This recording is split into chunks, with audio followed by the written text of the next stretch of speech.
Good afternoon, everyone. Thank you to each and every one of you for being here with us today in this meeting. I'm Randy, aka Optimus Prime. I will be your moderator for this webinar series number 4. This is being initiated by CHED 11. Now, do not be surprised with my get-up or my looks. For sure, I'm human. Well, your guess is not as good as mine. I will explain later. For the meantime, let us start this meeting with the opening prayer to be led by Dr. Evelyn S. Ekle, Education Supervisor 2 of CHED 11. This will be followed by the opening remarks of the CHED 11 Director, Dr. Maricar R. Casquel. Dr. Evelyn, please.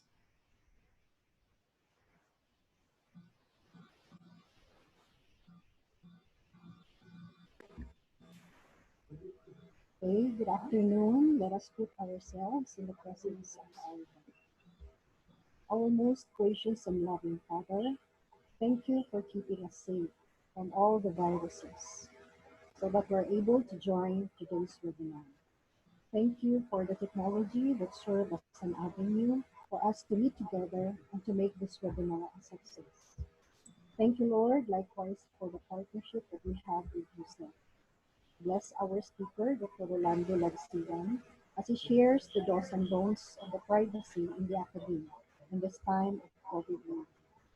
Bless the participants as we learn as one, and we may continue to stride in the same direction as we face the new normal. Lord, we entrust to you the rest of this afternoon. This we ask in Jesus' mighty name. Amen.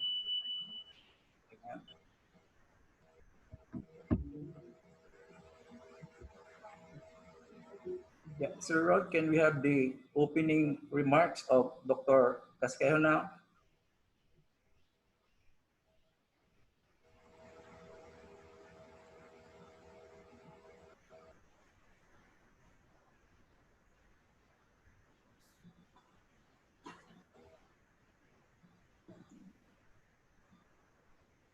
Good afternoon, everyone. My acknowledgement to our distinguished resource person for this afternoon, Dr. Rolando R. Lansigan, the VP for Academic Affairs of GK College of Business, Arts and Technology, a data privacy consultant and an e-lecturer and a DPO certification trainer. Thank you, Dr. Lansigan, for the gifts of your expertise and free service. My acknowledgement also to our partner in conducting these webinars today, tomorrow, and to all our incoming webinars, the University of Southeastern Philippines, headed by President Lourdes C. Generalao. USEP is one of the centers of development for information technology education in this region. Let me also acknowledge Dr. Randy S. Gamboa, the Dean of Institute of Computing of USEP. We were able to have generous experts as our resource persons because of the assistance of Dr. Gamboa. My acknowledgement also for the CHED 11 technical team headed by Dr. Luis T. Perez and the administrative team headed by Dr. Emma K. Bonsobre for supporting this initiative and for believing that our office need to do something no matter what the constraint is. And of course to Engineer Rod Pangantihon, Education Supervisor of this office, and the team for doing a great job in spearheading the conduct of our series of webinars. This time, thank you Picari Prime for the Zoom account. To all of you, wherever you are, who are watching, listening to CHED 11's fourth webinar, I hope you are always in the best of health. For those who cannot log in the Zoom because we have reached the 300 registered participants, we are live in Facebook and YouTube, and CHED 11 is compiling the webinars conducted by our office for this to be accessible in our website as resources for our interested HCIs and faculty members. Your e-certificates will be emailed to the exact email ad you have specified in the feedback form, which can only be filled up within 2 hours after each webinar is conducted. This is our fourth webinar, and we continue to look for ways in enhancing the conduct, making it more seamless and spontaneous so that our webinar will be more effective and useful. Today's webinar, entitled Privacy in the Academe in Time of COVID-19, What are the Do's and Don'ts, is our fourth, and this is still part of CHED 11's assistance in the retooling of the HEI's personnel, and to our aspiration that as one region we will learn together. Today's webinar is important as school administrators and faculty members are facing tough privacy questions as the pandemic continues to affect the world. In the Philippines, with the continued extensions of community quarantine and with the implementation of CHED's directive on the flexible learning system, we need to face the challenges on how to protect our student personal information from enrollment to graduation and thereafter.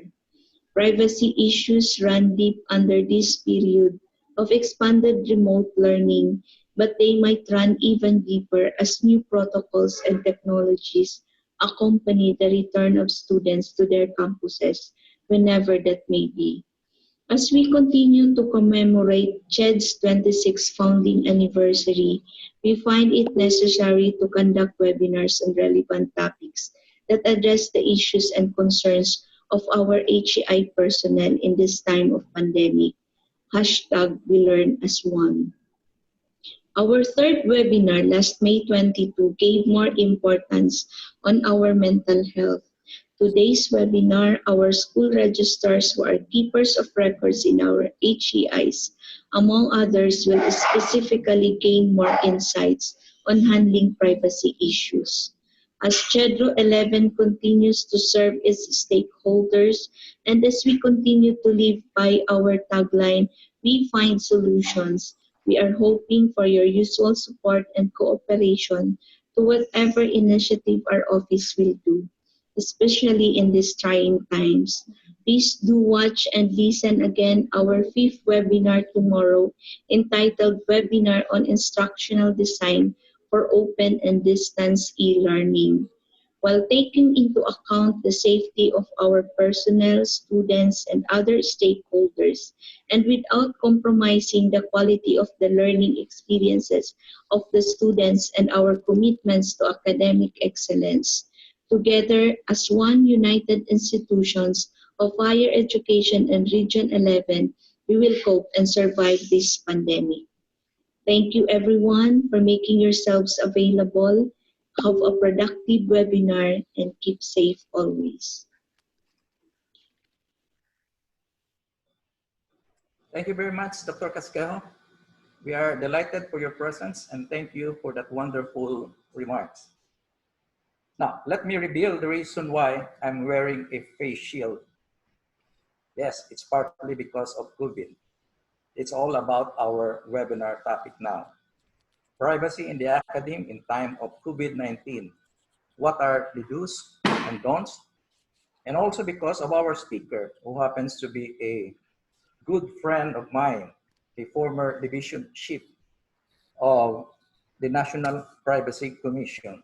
We were actually together in Japan for 3 months, no? Being a partner in a training in IT skills many, many years ago. Now, we have observed since the first webinar that CHED 11 conducted that some of the participants are actually video recording the talk, taking photos of the speakers as well as the participants, then posting it in their personal wall, posting messages with pictures, with captions, attended CHED 11, even if the seminar is still ongoing. Now, if you were keen enough on the online registration link of every webinar CHED 11 is conducting, there are preliminaries before they collect information. Now, let me share my screen and allow me to read. so you will be properly be informed.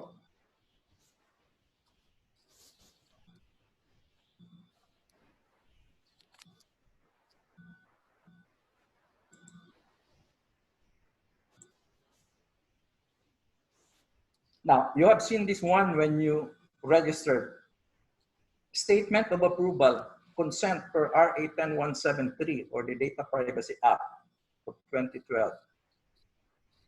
Please be informed that as participants of this webinar activity, you agree and consent the Commission on Higher Education, Regional Office 11, to collect, use, and disclose personal information such as full names, addresses, contact details, name of institution, including pictures, which shall be used by CHED for reporting and documentation purposes only.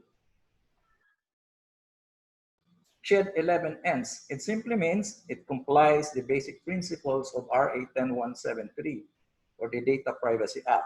That is transparency, so there is a notice and consent, legitimacy of purpose, it's for documentation purposes only, and proportionality of data. So only name, address, institution, including pictures were actually collected. Maybe we can ask our resource speaker later to make an opening statement allowing us participants to screen grab or screen capture or video record his talk and post it to our personal wall. Sorry, Dr. Rolly, baka mamaya gawin tayong model ni Doc Anna TikToking. Now, as I am to begin or to introduce our resource speaker, just a gentle reminder in attending an online meeting like this. It's for a more meaningful and productive meeting. The first icon you will see to the left, on the left, is mute mic. So we ask you to mute yourself by tapping the mic icon. Although we can also set all participants muted at the beginning of the meeting and control it while the meeting is ongoing.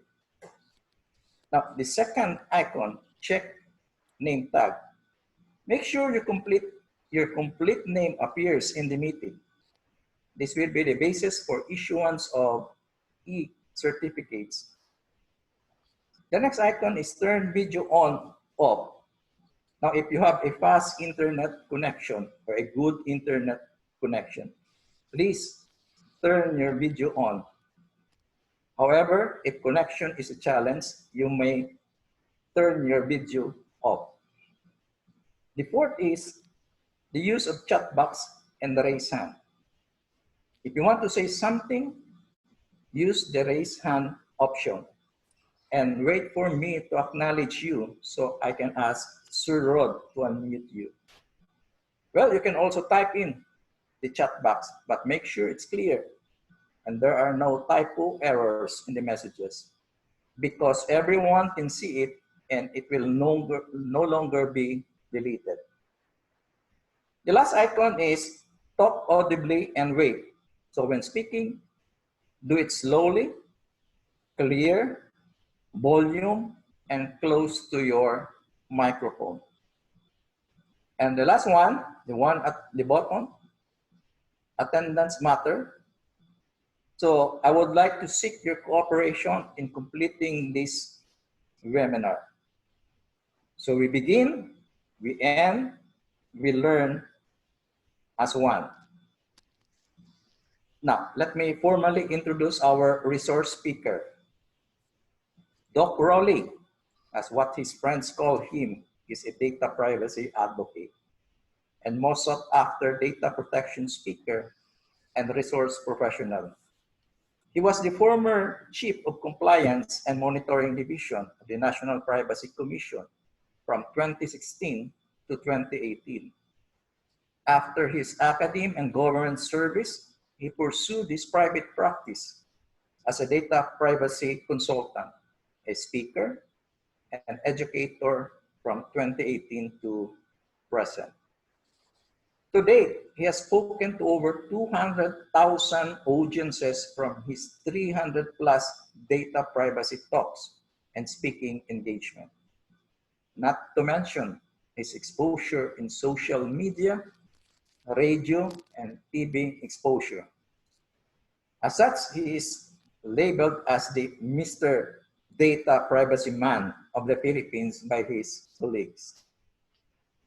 Doc Rowley earned his Doctor of Education major in Educational Management from the National University.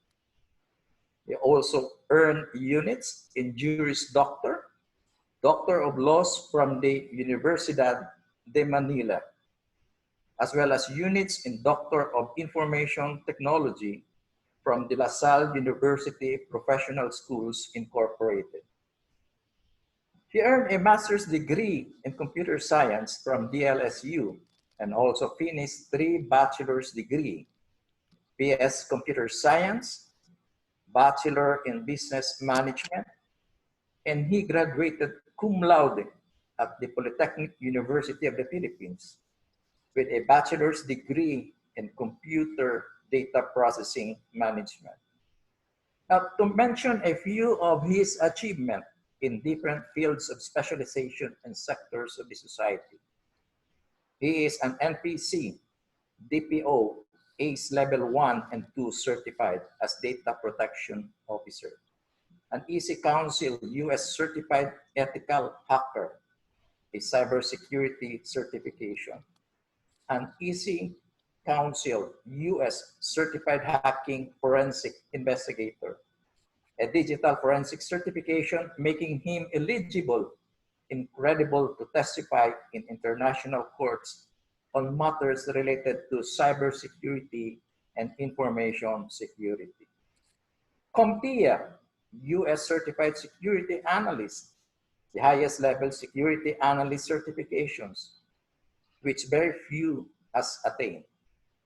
He also served as a member of the Advisory Council for the Philippine National Police Anti-Crime Group and the Philippine National Police Information Technology Management Services. Now, before he joined the government service, he served as the Dean of the College of Computer Studies and served as the man behind the program, Bachelor of Science in Computer Science with specialization in digital forensic, the first field of specialization in the Philippines and in the Southeast Asian region. And despite of his busy schedule, he still serves as PACOCOA accreditor for IPE program, a regional quality assessment team member of CHED NCR and Region 4 for IPE, and also a PQA assessor. Now, in addition to that, he's currently the Vice President for External Affairs of the Philippine Society of IT Educators, the biggest IT Educators Association in the Philippines. He is also an official delegate to the 39th International Conference of Data Protection and Privacy Commissioners last 2017, held in Kowloon, Shangri-La, Hong Kong, and recently visited Singapore for the Data Protection Excellence Network last July 15 to 17, 2018. Now, because of his skills and expertise in the processing of safeguarding important information from corruption and or loss, he used to be connected in the newly created National Privacy Commission as the Chief of the Compliance and Monitoring Division, in charge of monitoring the compliance of all organizations as mandated by Republic Act of 10173, otherwise known as the Data Privacy Act of 2012, and also an official ambassador of GDPR, or the General Data Protection Regulation, which is based in Europe. So, ladies and gentlemen, our resource speaker for this webinar series, Dr. Rolando R. Lansigan. Doc Rolly, The meeting room is all yours. Okay, thank you very much, Dr. Randy Gamboa, and thank you for that very lengthy introduction about me. Actually, medyo ako yung inantok pag ganun pala pinapakinggan ko yung aking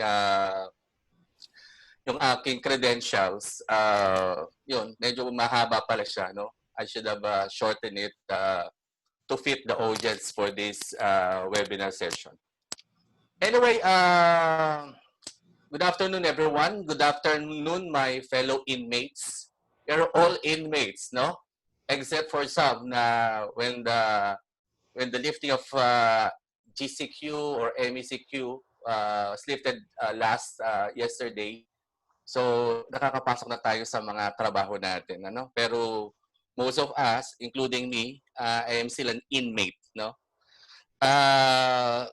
For this afternoon, we will have lots of learnings, no, when it comes to Data Privacy Act, and as arranged with the organizers, it will be a medyo mahaba yung discussion natin about the Data Privacy Act. It will be a full lecture without workshop and write-shops, but just the same, I have agreed with the organizers to answer all of your questions, as many as you can, pertaining to data privacy. And so, yun, no? So, mamaya, pag-usapan natin yung violation ni Sir Randy. Kasi dinisclose na yung aking full personal information, including sensitive personal information, without asking consent, no? Anyway,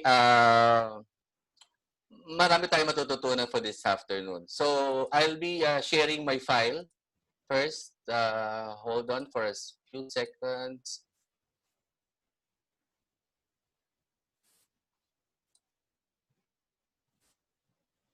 Okay. Randy, can you see now my slides? My first slide, my presentation. Yes, Doc Rolly. Thank you so much, Rod. Thank you so much. Okay. I think we are currently on Facebook Live and YouTube Live. Sama ba, Rod? Yes po, Doc Rolly. Okay. So our topic for this afternoon that was given to me by CHED. Thank you very much, Director Casqueja, no, for this opportunity. Data privacy, privacy in the academe in time of COVID-19. What are the do's and don'ts? So for this afternoon, we'll be discussing everything about the Data Privacy Act. What are your rights as a data subject, as individuals? What are the compliance issues and concerns that we need to comply under this law? And also, what are the do's and don'ts, specifically on the academic side of institutions? Kasi, well, this is a CHED Region 11 organized event. That means most of our participants are from the Academe, no? Okay, just to give you some statistics about the participants, based on the last count, I think this was the other day. Ito yung, we have 348 responses, and yun, majority of these are ilan ba? 33, so yellow, 40 to 49 years of age yung ating participants for this webinar. Then, for the gender, mas marami yung female, 63.5% of the 348 responses. So, I don't know kung may kinalaman to that the female are more interested in the Data Privacy Act, or wala naman siguro, no? So, for the designation, pinakamarami pa rin yung faculty members. But I was informed that we have lots of participants who are presidents, vice presidents, including administrators and also registrars. So when I asked the organizers, bakit marami yung registrar, siguro they're more into, no, learning about what Data Privacy Act is all about. Namaya itanong ng mga registrars kung ano yung mga dapat nilang i-disclose or not i-disclose. including some other functions of the Human Resource Department, kung meron naman ganyan. Now, for the participants from Region 11, 81%, and from other regions, we have 19%. And it's good that CHED Region 11 has catered to the participants national on a national level. So marami tayong participants who are also from other regions. Okay. Now I would like to start my presentation by showing to you this particular slide. This is the reasons why we need data, why we need to protect data. Okay. So we need to protect data primarily because of three major reasons. No? First, it builds trust. We are all about providing our clients the best service, and in order to do so, we need to collect their personal data and know about them. But just the same, when we collect data, we should be keeping this data, number one, protected, second, compliant with the Data Privacy Act, and third, it must be stored in a proper place. So what will happen, say for example, you fail to protect this data. So definitely as an institution, especially from the Academe, you will have less clients, there will be less enrollees. Let's say for example, na-breach yung data ninyo. So definitely, we need to protect data to build trust. Second, it prevents and mitigates risk because we are keeping a lot of personal information. Mamaya pag-usapan natin what are these personal information that I'm referring to. And most of these information are confidential, no, in nature. So it might damage the reputation of the organization if we fail to protect this data. And thirdly, it is required by law. So when we say required by law, that means there's no way for you to be able to get rid of, especially in protecting the personal information. Mamaya pag-usapan natin what is required by law in the organization, ano yung kailangan nilang gawin in order for this personal data to be protected. So in the Philippines, that is RA 10173, otherwise known as the Data Privacy Act of 2012. Okay. Since everybody is in mute mode, ano, so hindi ko kayo matatanong personally kung which is more valuable. But the answer is definitely data is more valuable than money. Why? Because if someone takes your money, that's all they have. So pag dinakaw yung pera, ano yung nakuha? Pera lang. Yun yung very short explanation about it. But if someone takes your data, they may eventually take your money too, di ba? That's why yung mga robbery ngayon, yung mga internet or mga cyber crimes kung tawagin natin, they're into getting hold of getting our data, no, in whatever way they can, whether pwede siya sa scam, phishing, or let's say for example for any ATM violations, yung tinatawag na kinukuha yung data natin whenever we transact via ATM or via online. So definitely the key word there is they're getting our data. They're not into our money anymore. Kasi pag kinuha nila yung data, makukuha rin nila yung money. That is why data is more valuable than money. Okay? Now, that is why in the Philippines, the Data Privacy Act was enacted into law last 2012. For legal reference, that is Republic Act 10173, otherwise known as the Data Privacy Act of 2012. Now, the very short description of this act is to protect the fundamental human rights to privacy of all the Filipino citizens. No? So, in other words, we have now a law since 2012 that protects our rights as an individual in protecting our personal information. So, ang tawag doon ay fundamental human rights. So, sa Pilipinas, fundamental human rights na ang data privacy natin. So kung before 2012, we have lots of data privacy violations, lahat pwedeng kolektahin, lahat pwedeng gamitin kahit saan, lahat pwedeng i-process and pwede kang kontakin ng kahit na sino. Now, under the Data Privacy Act of 2012, limited na yung function na yan, no? Under certain legal obligations that you can process personal information. And also for this purpose, the National Privacy Commission was formed. So it is a national government agency formed within the law of the Data Privacy Act, and it is a government agency that is mandated to administer and implement this law. So in other words, we have the National Privacy Commission that is primarily concerned with the enactment of the Data Privacy Act. So let's say, for example, if we are referring to basic education, we have a government body, the DepEd, who takes care or administer our basic education in the Philippines. And for higher education, we have the Commission on Higher Education. And for, let's say, for example, for banks, we have the Bangko Sentral ng Pilipinas. For hospitals and medical services, we have the DOH.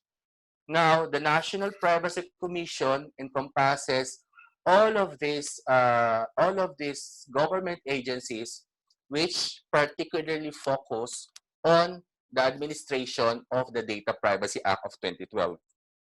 And the National Privacy Commission has the following functions. One is rulemaking. Second is issuances of advisory opinion pag nagtanong kayo, no? Okay. Public education like this, I've been doing this public education and talks since 2016. Compliance and monitoring, which a division which I used to hold for 2 years, in charge of all organizations in complying with the Data Privacy Act of 2012, because under our law, which will be later presented, that it is our legal obligations, no, as organizations, as schools and universities, to comply with the Data Privacy Act. Mamaya pag-usapan natin ano ang mangyayari kung hindi ka compliant, tsaka kung compliant ka. Then NPC has also this function of investigations and complaints. No? So pwedeng mag-file ka ng complaint, tapos they will investigate. Then after which, they can recommend it to the Department of Justice for proper promulgation or even enforcement. But the ultimate sanction that can be given that can be handed down by the National Privacy Commission is to issue cease and desist order for an organization who failed or who violated the Data Privacy Act of 2012. So in other words, yung NPC pwedeng magpasara ng isang organization by merely violating the Data Privacy Act of 2012. So may mga napasara na before to stop the data processing operation, and you cannot process the business itself kung walang any data processing systems. No? Parang ganun din yun. No? Pag pina-stop yung data processing mo, dahil nag-violate ka ng batas, ganun din, mag-stop na rin yung business mo eventually. So NPC functions as a quasi-judicial body, meaning NPC, para siyang mini judiciary, file a complaint, investigate, then endorse to DOJ kung merong I don't know kung anong tawag ba doon, prima facie evidence or anything that has something to do with the law requirement, tapos endorse na siya sa Department of Justice. So right now we have a law and we have the NPC to administer this law. Next is what you can see on your screen is the word BOTA. BOTA stands for Because of the Privacy Act. Because of the Privacy Act in the Philippines, everything has changed. Nagbago na siya lahat, no? Nagbago, paano siya nagbago? Yung processing of personal information. So everything has changed starting from acquisition of data, meaning you get the data, bago na rin yung use, iba na rin yung policy when it comes to storage or even transfer and disposal of your personal data.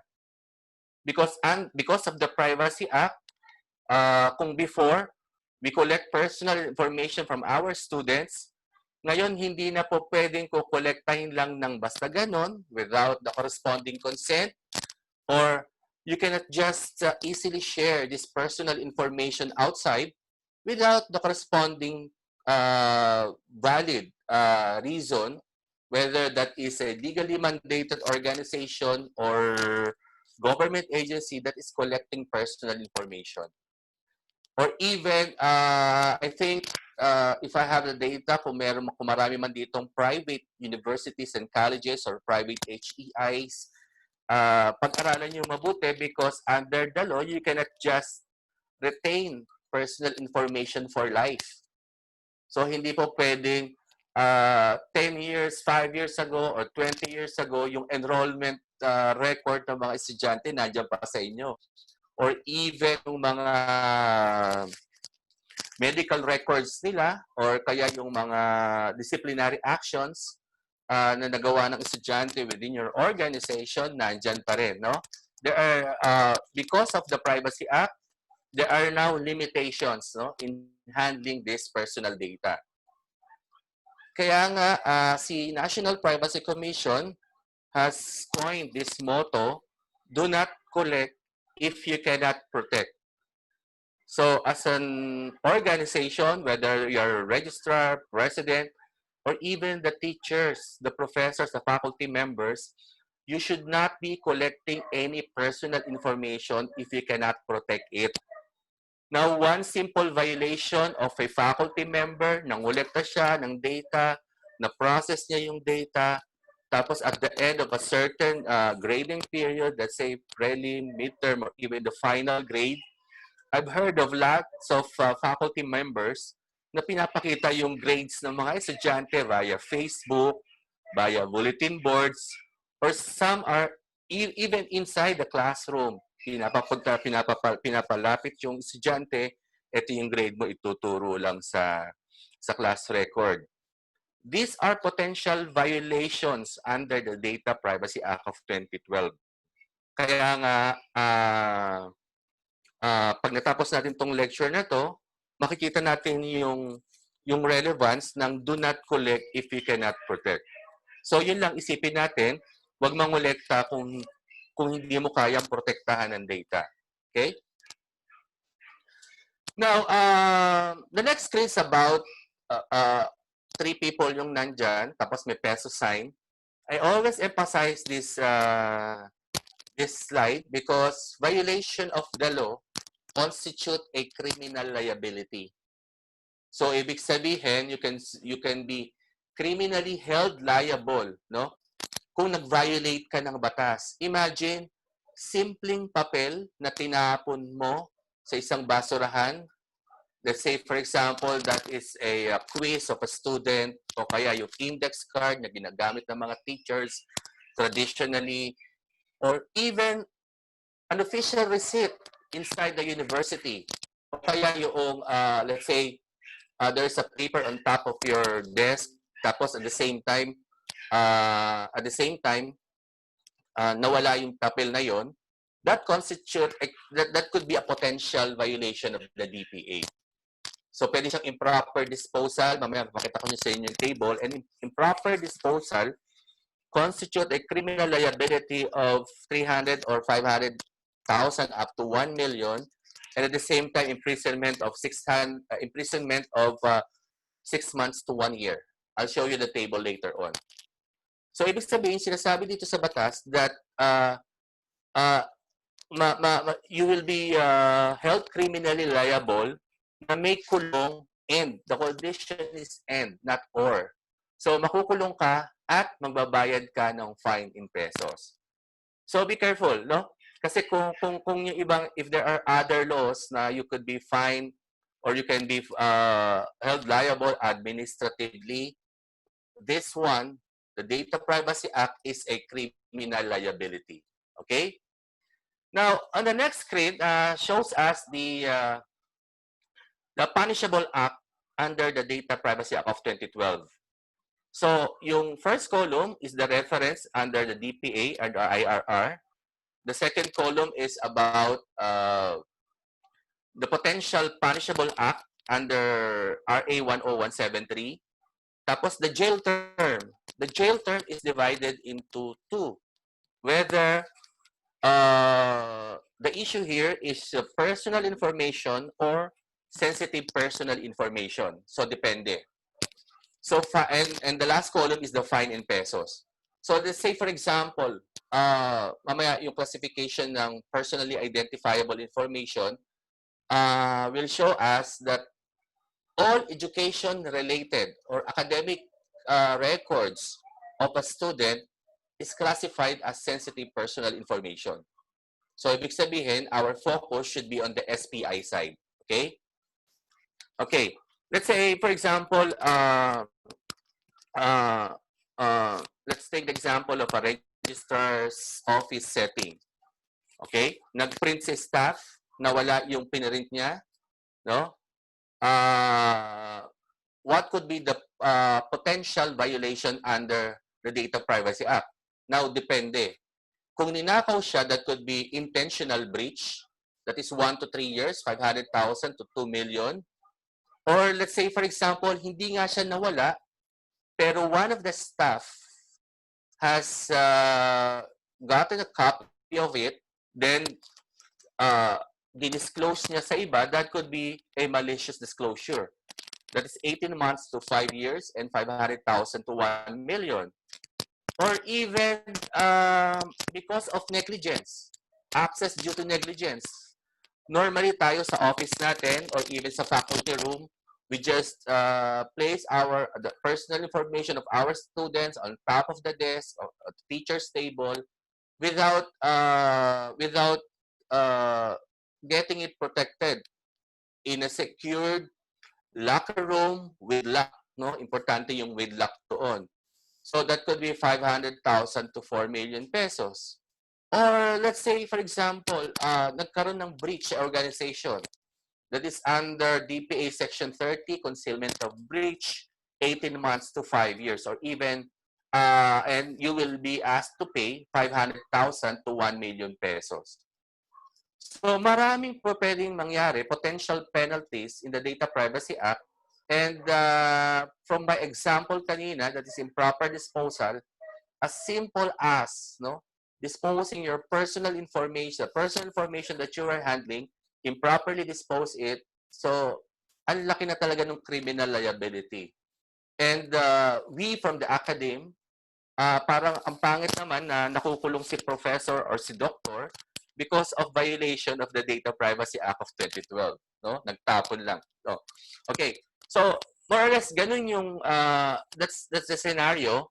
That's examples of scenarios na pwede natin maisip when it comes to the potential penalties. So, kasama na dito yung lecture ko about the do's and don'ts. Okay?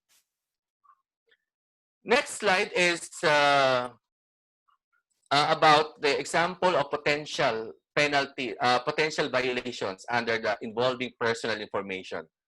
Actually, this is a standard slide that I'm using to all my talks, and I highlighted in red font yung mga potential violations or examples ng mga potential violations ng mga teachers, students, employees, faculties, and the likes that revolves around the academic arena, no? So sa education side. Let's start with the bank. Okay? Lahat ng teachers, especially yung ngayon, di ba? We have our bank information sa mga bangko. Okay? So before we can get our first salary, definitely we're filling up a form. Okay? So filling up a form gives us an idea of what consent are we giving to this particular bank.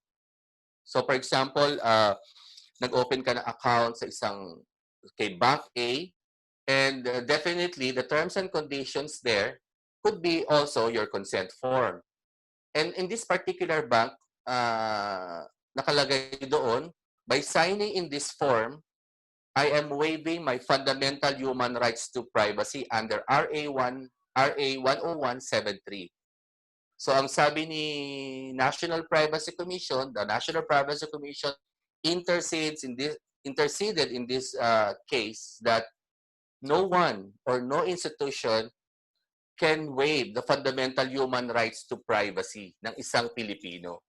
Kaya nga tayo kasi, mga Pilipino, we always fill up forms, kaya lang without even reading, di ba? So, traditionally, yung mga bank forms, hindi natin siya binabasa, di ba? So, yun, pinipirmahan na lang siya ng mga tao. So, again, it's a violation. It's a potential breach kasi nga winave mo yung fundamental human rights to privacy ng isang institusyon, ay ng isang individual, ng isang tao.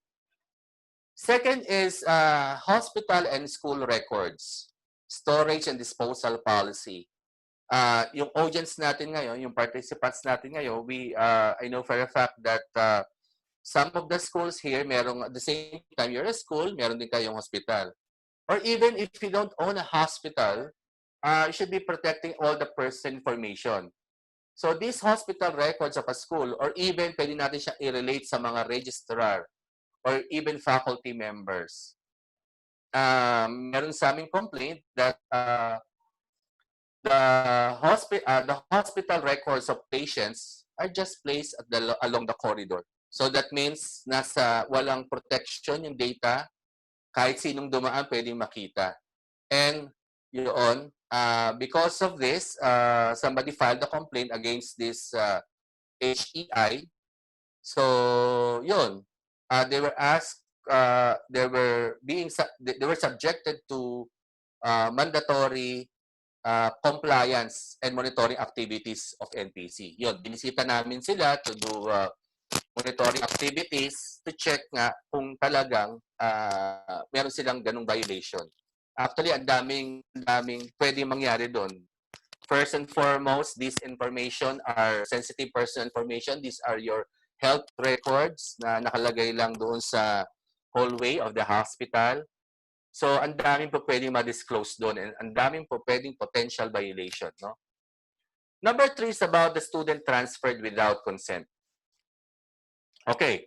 Now, under the Data Privacy Act, remember this, for all the schools listening right now, under the Data Privacy Act, if your students are within the age bracket of 17 years old and below, ang consent ay manggagaling sa guardian or kaya sa parents. Okay? So, if your students are 18 years old and above, you can get directly the consent from this student. So, ito kasi, the number 3 item natin is that the female student was transferred to another school. So, ang reason ng nanay is that itatransfer ko na yung anak ko kasi mababa yung grades, laging naglalakwat siya, etc., etc. So, the school allowed the transfer of this student to another school. So, since merong alam siguro yung estudyante, nag-enroll siya the following semester during December kasi yung nangyari yung scenario. So, nung nag-enroll pa siya at the same school, wala na yung data niya. So, in this particular case, the school is liable. Why? Kasi transfer nila yung data ng estudyante without getting the consent. Pwede sana yun kung yung estudyante ay 17 years old and below. Okay? Sa school system natin sa Pilipinas, yung basic ed, nag-overlap doon sa higher ed, di ba? So, 17, 18, etc., etc. Depende na lang sa age ng bata. Kaya as universities and colleges, we should be conscious about kung ano yung age ng estudyante natin. No? So, kasi under the Data Privacy Act, if you are of legal age, 18 years old and below, 18 years old and above, you should have the full responsibility or full control over your personal information. Hindi na pa pwede yung iba ang nakakaalam ng personal data mo. Okay?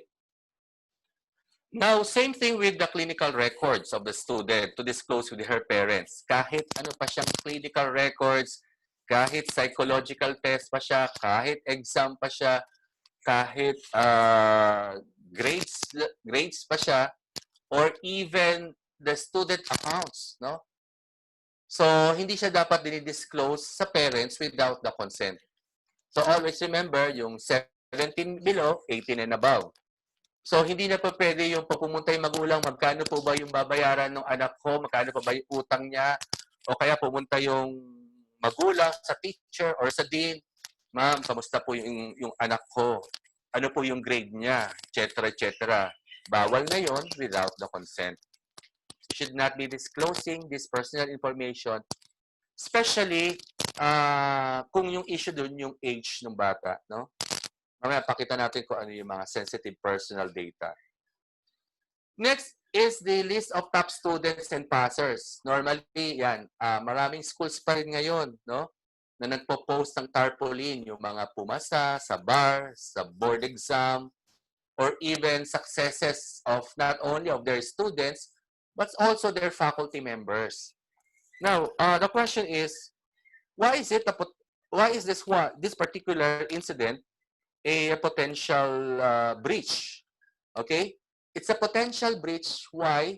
Because we don't know exactly yung pinanggagalingan ng story ng mga data subjects natin or yung individuals. I'll give you an example for number 5. This number 5 is a case of a top-notcher male student. Okay. Ang issue dito, ang scenario dito is that that male student, kasama niya yung nanay niya, and for the longest time, hiwalay doon sa father. So for more than 20 years, hinanap ng tatay yung kanyang mag-ina. Hindi niya nakita. So siyempre, lumaki yung bata, nag-aral, mabuti, then nag-flop.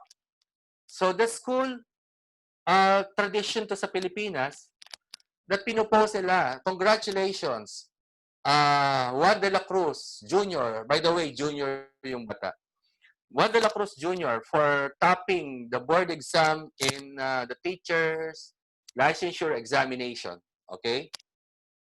So, may nagsabi sa kanya na meron doon na kapangalan mo at kamukha mo. Siyempre, for the longest time, hinahanap niya yung mag-ina niya na hindi niya makita. Okay? So, pinuntahan yung school. Nagpakilala siya that he is the father of that top-notcher na estudyante. So definitely, ang ginawa, normally, ang ginawa ng school, ang gagawin ng school ay ibibigay kasi napakita niya naman siya yung tatay. Okay? So yun. So in that particular case, again, who is liable? The school. Okay? Kasi dinisclose niya yung personal data ng estudyante which is of legal age to another person without getting the consent. Okay? Yung mga questions nyo, reserve nyo na lang mamaya and I would be more than willing to answer all your questions. Okay? Next is about the security issues in buildings. I know sa mga provinces, especially in, malalayong provinces like Davao, or even yung mga sa Metro Manila, marami pa rin gumagamit ng logbook sa security. No? Bago ka makapasok, you write all your personal details. Tapos, yun. Okay, I'm not saying that this is a direct violation of the Data Privacy Act. It could be a potential violation. Why? Let's say, take the case of a stalker. Yung taong stalker, may ini-stalk na isang tao. And upon entering into the building, pumasok siya, nasa likod niya yung stalker. So, siya yung sumunod. So, definitely, he has the full hand or full view ng lahat na pumasok for that particular page sa logbook. And at the same time, makikilala ko na rin yung tao na yon. So, susundan ko lang siya.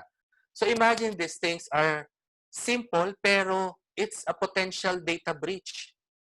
Kaya nga, especially in Singapore, they have this national policy. Parang hindi naman batas exactly, a guidance on how to make use of logbooks, no? Or better yet, tanggalin na lang yung logbook.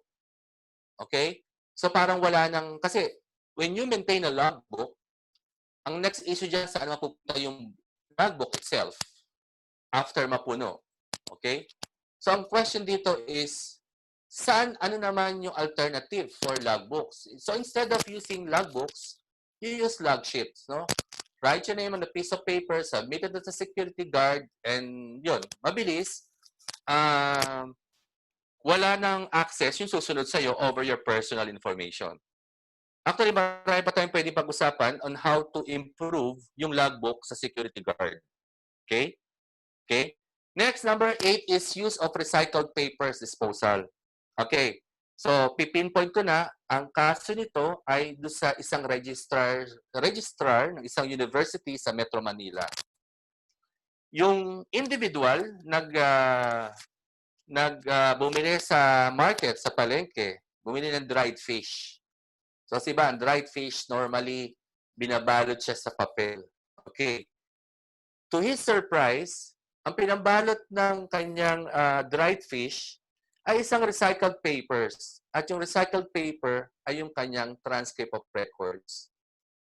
Nakuha nyo yung thought na masusurprise ka, pinambalot ng tinapa mo ay iyong transcript of records.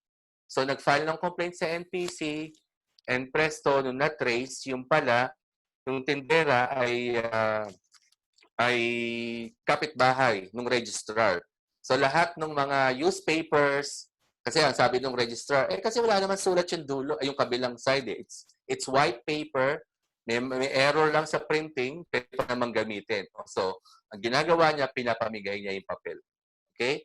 So, yun yung nangyari doon sa particular case na yun. Mamaya pag-usapan natin, anong dapat gawin doon sa mga papel na gamit na or pwede pa ba siyang gamitin. Okay? Next portion of this screen is the access control.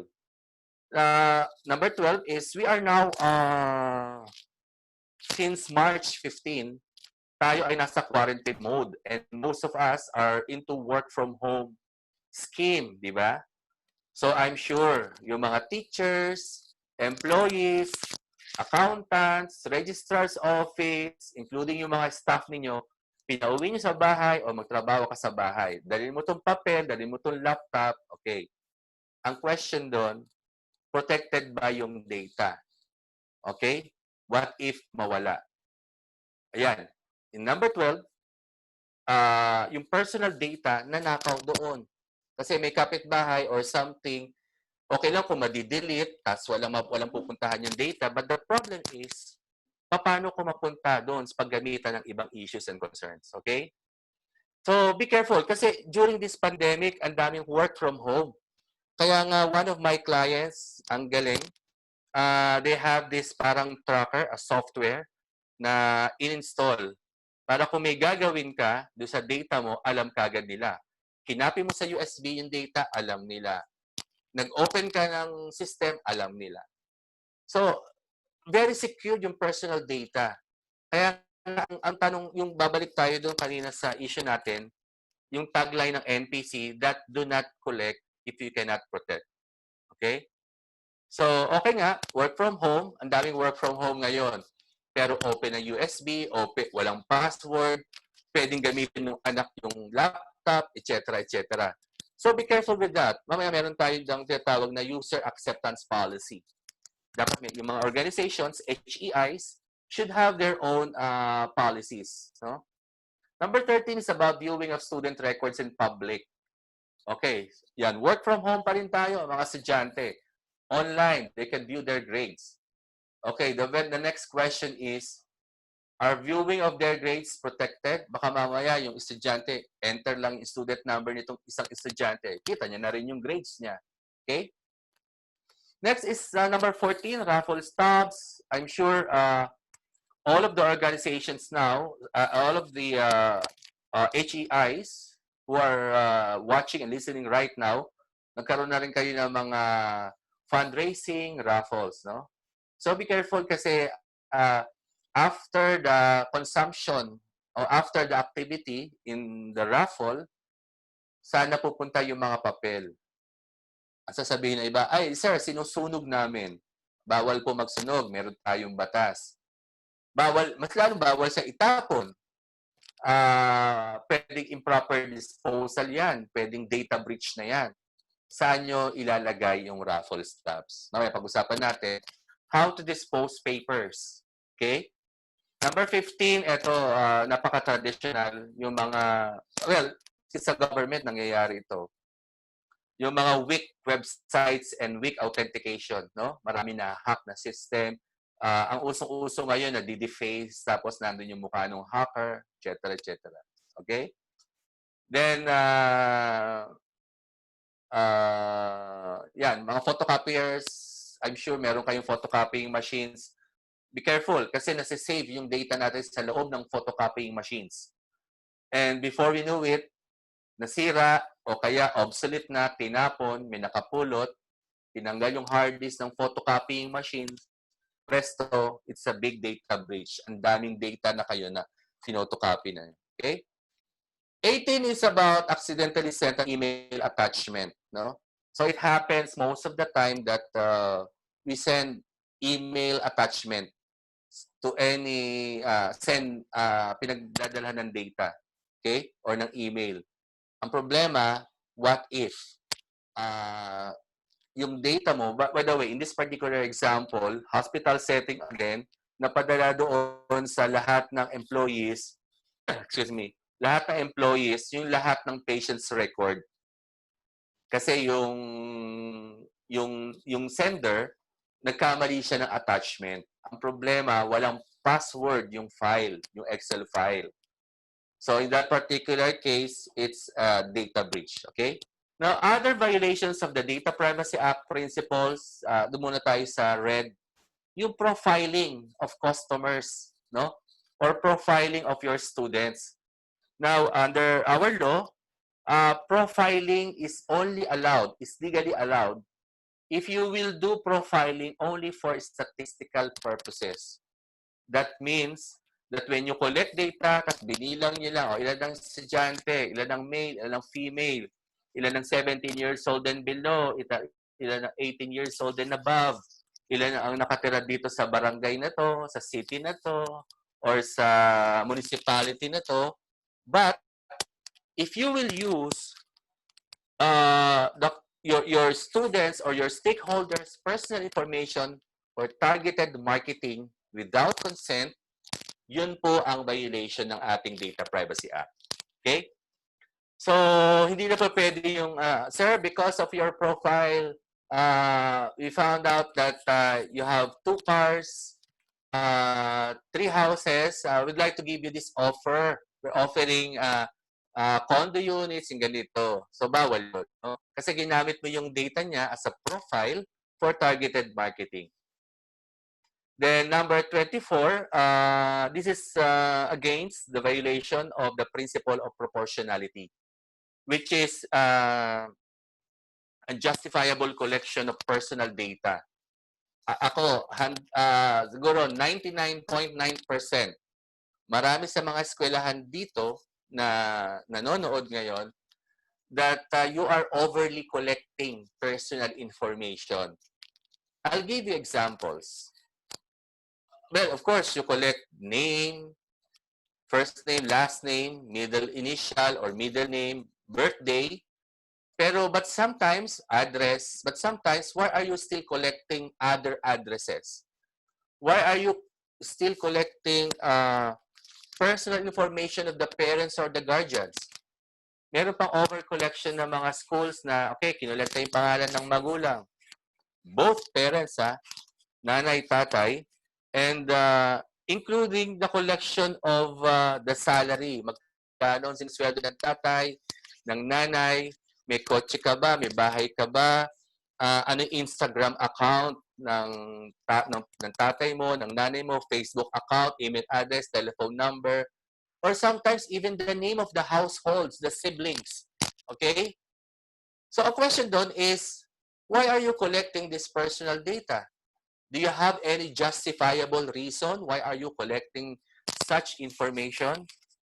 Ngayon, bawal na po sa batas natin yon. That is, title nga itong slide, potential breach or could be possible breach. So, pwede na rin siyang breach.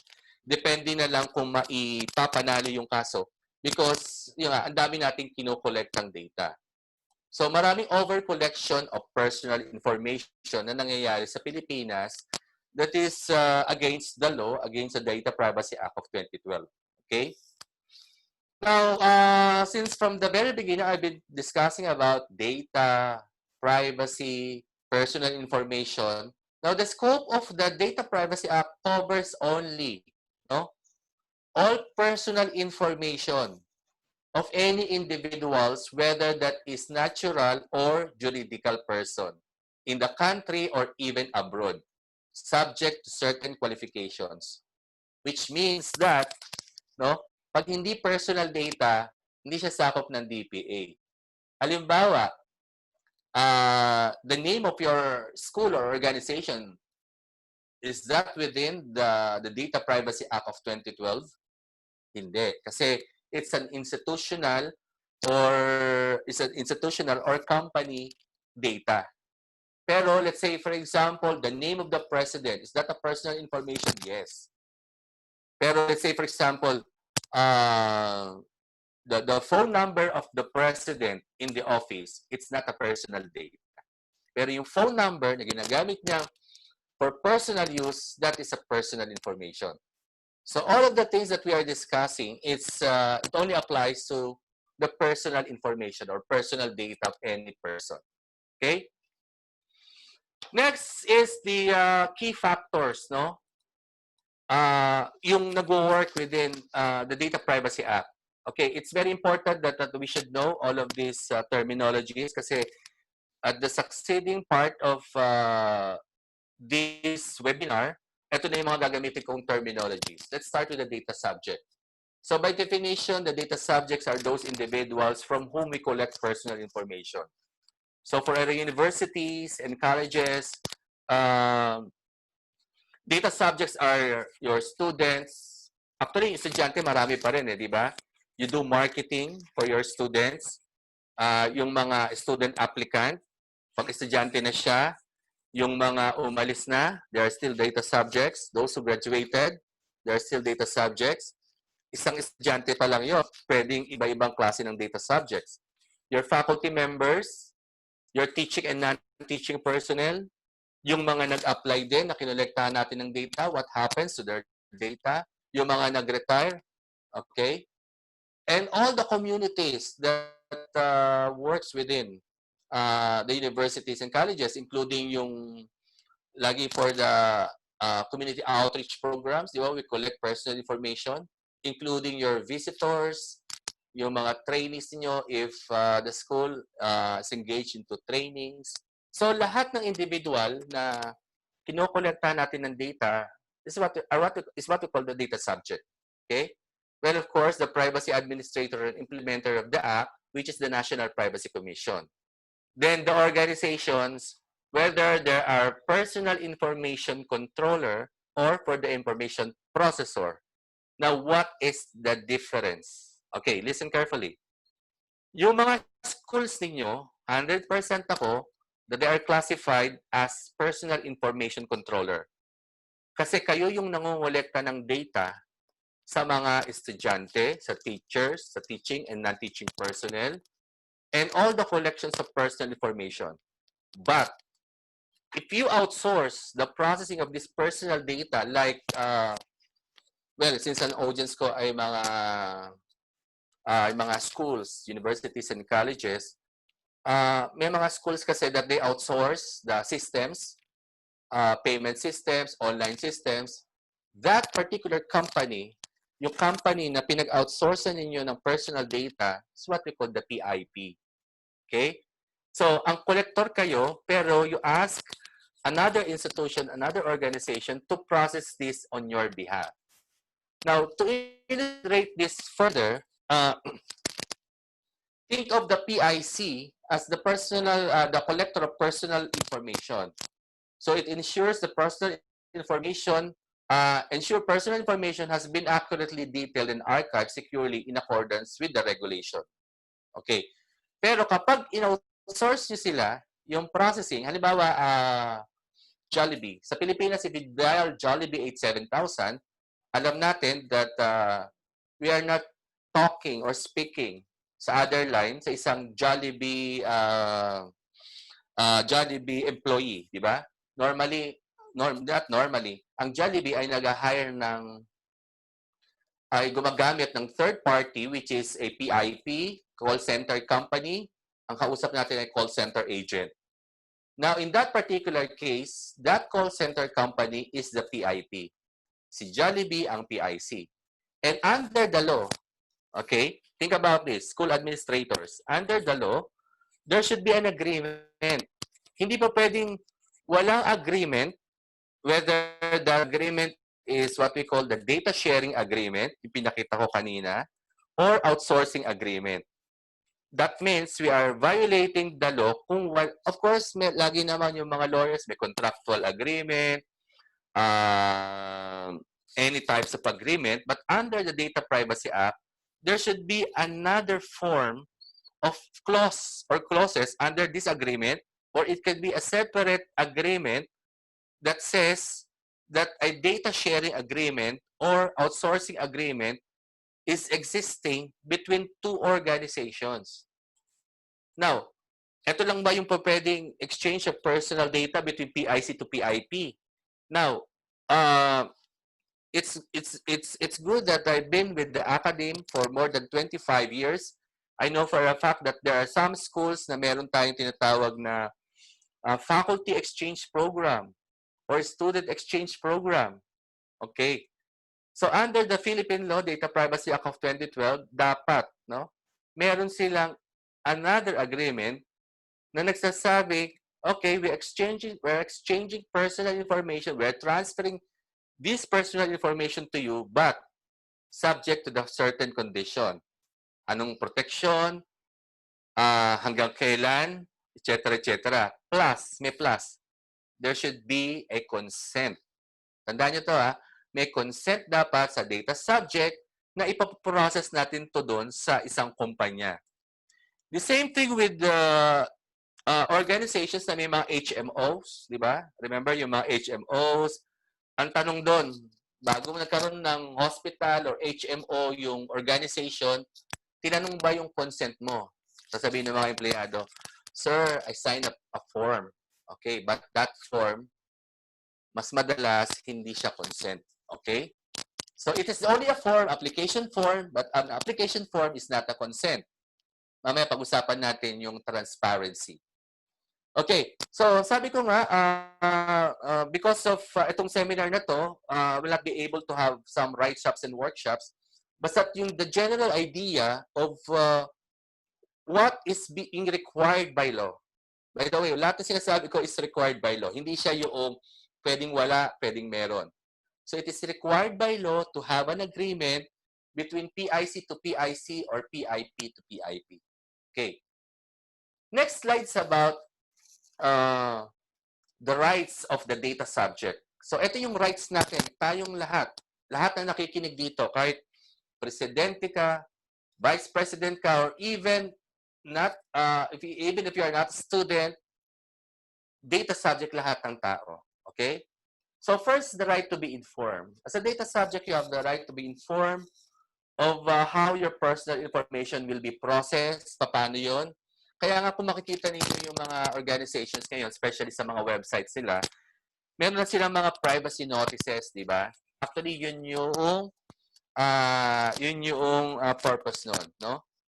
Para yung the right to be informed, yung privacy notice, something like we from University of Southeastern Philippines takes care of your data. We value the collection of this data, and we will not be sharing your personal information without your consent, and your data is protected, and you have the following rights. Parang ganon. Normally, one-pager lang siya, or iba five-page na privacy notice that says everything about the processing of your personal information. Okay? Next is the right to object.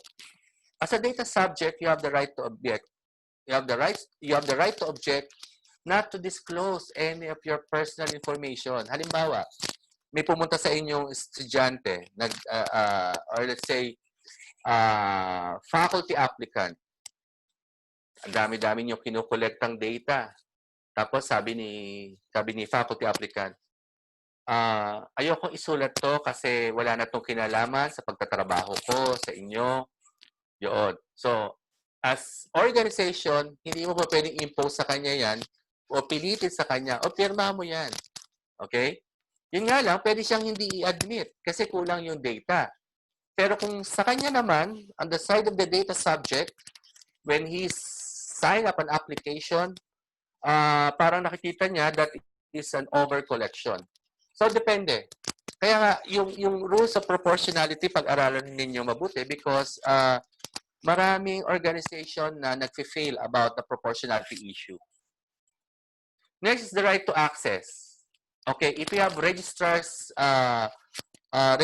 practitioners here, HR practitioners here, o kaya kahit na sino, normally sa HR nangyayari to eh. Lumapit yung empleyado, HR or HR staff, pwede ba makita yung data ko? Sabi ng HR staff, ay hindi po pwede kasi that's your 201 file. Confidential yan, 201 file. So, at that particular aspect, mali na kagad si HR. Kasi yung si data subject, ang tinitingnan naman niya yung data niya, not the data of other employees, di ba? So the right to access, so by the way, the right of the data subjects, eto karapatan na hindi pa pwedeng mawala. So ibig sabihin, pwede niya tignan kahit na anong data, basta data niya yon, no? That is within the data privacy. Baka mamaya nilagyan na siya ng mga kaso, nilagyan siya ng mga health records na mali, etc. etc. Yun nga lang, limited only to the data subject himself. Hindi pa pwedeng, pwede ko ba makita yung 201 file ni ganito, ni ganyan, no? So, bawal yun. Okay? Unless may consent. Next is the right to data portability. The right to data portability refers to the rights of the data subject to transfer yung data niya. For example, actually sa school wala namang issue dito eh, kasi sa HEI setting natin sa Pilipinas, registrar to registrar ang nag-uusap when it comes to the transfer of the personal information. Or the, ang tawag doon, Form 138, iba yung tawag doon, okay? So, if you transfer to another school, school to school nag-uusap. Pero kung wala yon, you have the right to ask for, to exercise your right to data portability. Next is the right to correct. Halimbawa, mali yung record ng teacher o mali yung record ni registrar about my address, about my birthday. You have the right to rectify. Pero hindi siya hindi siya lump sum pag pinag-usapan natin the right to correct. Pwede ka pa pumunta sa Philippine Statistics Authority to change your gender, to change your birthday, to change your name. So definitely, hindi yun yung applicability nito. Because they are legally mandated to process the personal information. Pero tayo, yung mga private organizations, pag mali ka, you have the right to be corrected. And at the same time, the rights of the data subject must exercise the right to correct. Now, subsequently, right to file a complaint kung na-violate yung data privacy mo. Pwede kang mag-file sa NPC ng complaint. Then at the same time, you have the right to damages. Pwede kang mabayaran or maka-receive. Depende sa tinakbo ng kaso mo, the right to damages. Okay? Now, the right to erasure or blocking, this one is International Data Privacy Associations, ang tawag dyan is the right to be forgotten. The right to be forgotten meaning, as a data subject, you can ask for the deletion of your personal information. But this one is not applicable to school. Pwede ba ako pumunta sa school ni Sir Randy kung nag-aral ako doon? Sir Randy, paki-remove na yung data ko. Ayoko ma-associate sa school mo. Hindi pa pwede yon. Because meron tayong tinatawag sa higher education, a manual of regulations na naka-state doon that the school has the right to retain your personal data. But on the other hand, yung applicability nito, for example, nag-check-in ako sa isang hotel. Siyempre, marami na tayo napuntang hotels and hindi mo alam kung ano yung data na hawak nila about you, you can ask for the deletion. Kasi as far as I know, walang legal obligation si hotels, no, to retain our personal data. And who knows, di ba? Sa dami ng binisita natin mga hotels, up to now, 10 years ago, 20 years ago, baka meron pa silang data. You can ask for the deletion. First, you have the right to access first. Kung ano tinatago nilang data, pagka meron sa tinatagong data, you can exercise your right to be forgotten nung particular business establishment na yon. Pero hindi rin ito applicable, let's say, for example, pupunta ka sa BIR. BIR, please delete my data. So bawal 'yon kasi nga ang BIR has the legal mandate to retain our personal information even for life. So imagine government institutions retaining our personal information for life. Okay? So ganun 'yon. Okay, now last is transmissibility of rights. Now, this one is very unique in the Philippines because as far as I know, we are the only country who has these rights that if there's a deceased person, deceased data subject, no, kapatid, magulang, asawa, anak, pwede mo nang i-transfer yung data kung kayo ay namatay. So, ano ba yun? Knock on wood. Okay. Pwedeng ang mag-manage ng data mo, yung tinatawag na next of kin, kapatid, magulang, asawa, anak, or yung, I think, first level of consanguinity. So, pwede yun. So, hindi ka naman pwede magpunta sa PSA. Pwede po makuha yung birth and death certificate ng lola ko. Ay, kailangan lola mo pumunta dito. So, definitely, it's not possible. Kaya nga may transmissibility of rights in cases of things like that. Well, subject to the verification of some papers, kung ang paper talagang papatunan na ikaw ay kamag-anak at namatay na yung tao. Okay? Now, the next slide is about the classification of personally identifiable information. Okay. So, from the very start, I've been talking about personal data. So, ito yung classification niya, no? So, I highlighted education as as a sensitive personal information since my audience today is from the Academe. Hindi ko lang alam kung wala sa Academe dito, but education is considered to be sensitive personal information. So if you will look closely, tingnan nyo, sensitive personal information, race, color, ethnic origin, marital status, age, health, philosophical affiliation, genetics and sexual life, no? Before I go to the next slide, personal information, yung pangalan, personal data, mamaya pag-usapan natin yung mga napopost na mga social amelioration names, programs, no? Kung dapat ba yun, yung mga barangay captains or local officials or even schools na nagpo-post ng mga pumasa, no? Katulad ngayon, may mga examinations na ngayon, no? So, post nila sa website nila, the following blah blah blah pumasa sa college admission test, no? Pag-usapan natin kung tama ba or mali, etc., etc. So, sensitive personal information also includes all government-issued IDs. Okay? All government-issued IDs. So, kung makikita natin lahat na yung mga PRC number ng mga teachers, driver's license, GSIS, SSS, these are also classified as sensitive personal information. Okay?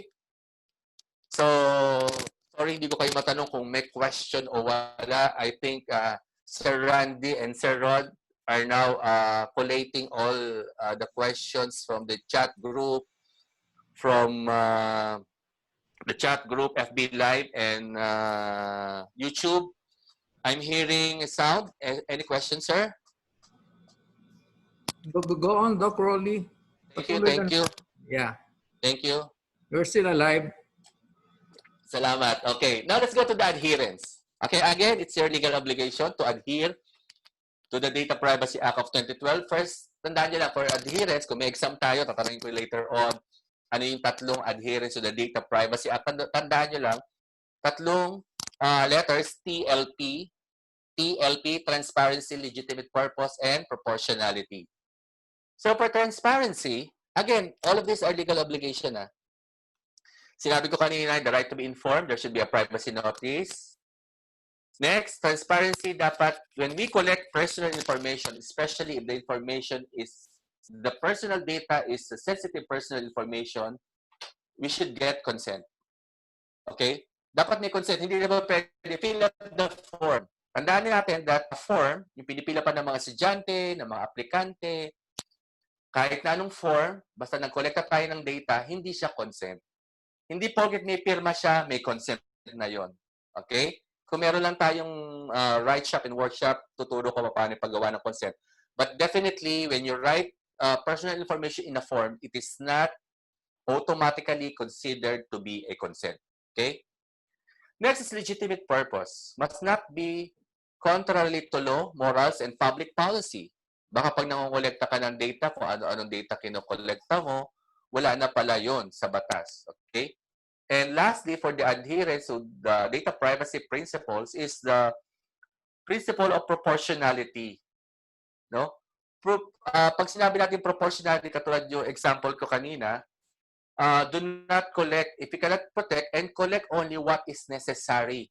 So, wag tayo nangongolekta ng hindi kailangan. Meron kaming binisita natin na school, sabi namin, bakit kinokolekta niyo yung religion? Okay? Okay, sir. Kasi hindi nila masagot. So, definitely, pag hindi niyo masagot, ibig sabihin, do not collect. Pero meron namang isang school, they're collecting religion, na-justify naman maigi. Kasi kung depende sa number of Catholics, born again, tama ba ako? Or even Muslims, nagpapatayo sila ng prayer room. So that could be a possible justification kung bakit kinokolekta yung religion. Or let's say, for example, merong isa lang na milosopo na school, bakit kinokolekta niyo yung sex or gender? Siyempre, una-una, akala nila, when you collect the gender, parang ano na siya, SOP na siya. Laging kinokolekta yung gender. Okay, isa namang school, nung binisita namin, hi sir, we're collecting the gender kasi para sa pagpapatayo ng mga CR. Pag marami daw babae, maraming cubicle na CR. Okay, so okay lang yon. Pero when we check, wala naman nangyari. So hindi naman nagamit yung gender kung ilan ang male or female sa pagpapatayo nila ng CR. So think things like that, no? So I'm sure ang sagot niyo dyan, especially yung mga schools, we have gender and development program, no, among HEIs. So that's the proper way of addressing the gender kung bakit siya kinokolekta. Okay? So and also, you are violating the Data Privacy Act if you keep any data for longer than it is needed. So sinasabi din na pag hindi na kailangan yung data, you must destroy the data. Halimbawa, graduate na yung bata, no? Yung estudyante. Of course, kailangan for reference purposes and for CHED requirements, yung kanyang personal information. Pero pag tinanong yung school, bakit nandyan pa? 10 years ago na siya nag-graduate. Bakit nandyan pa yung kanyang psychological exam, entrance exam, or even the enrollment forms of the students? Okay? So, again, you are violating the Data Privacy Act if you keep any data for longer than it is needed. So, hindi na kailangan eh. Tsaka yung mga teacher na nangongolekta ng index card, ng personal information, pag tingnan nyo yung locker room nila, nandun pa rin yung index card na may picture, na may address, na may birthday ng mga estudyante. Sorry to say that that practice should be eliminated, no? Hindi siya dapat ginagawa. Kasi it could be a potential data breach. What if naiwanan yung locker ng teacher na nakabukas, etc., etc. Okay? Now, for my next slide, okay, so, sinasabi ko yung mga data subjects, ito yung karapatan nila. Ngayon, ito naman yung kailangang gawin ng mga organizations, sa mga higher education institutions. Kasi, there are two things, okay? Pag ginawa niyo ito nagka-breach at ginawa niyo itong ginawa niyo ito nagka-breach, hindi niyo ginawa ito at nagka-breach din. So magkaiba po 'yun. The difference is that hindi kayo nag-comply sa 5 pillars of compliance. Hindi kayo nag-comply sa 5 pillars of compliance. Pero, tapos nagka-breach ka. Now, the treatment of National Privacy Commission on that aspect, it is gross negligence. So that means meron tayong batas at sabi dyan, nakikita nyo si Kim Chu, dapat tayong mag-comply kasi may batas. Okay? So, actually, it's very easy to comply. 5 lang yung tatandaan natin. The Data Protection Officer, kung meron kayo, the Data Privacy Impact Assessment, the Privacy Management Program, the Personal Data Protection, and the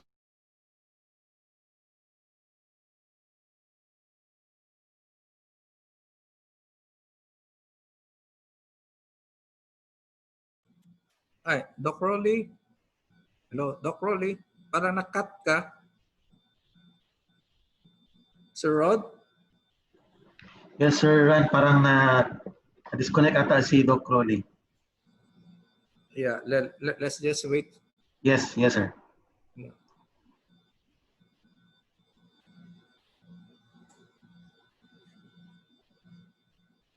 While waiting for Doc Rolly, again, there are several questions already.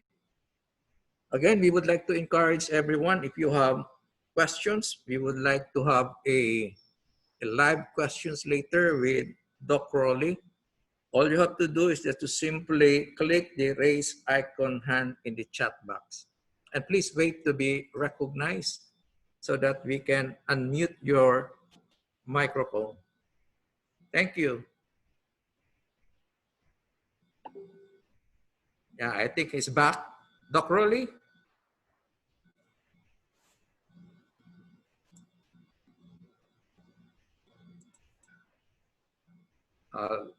Let's wait.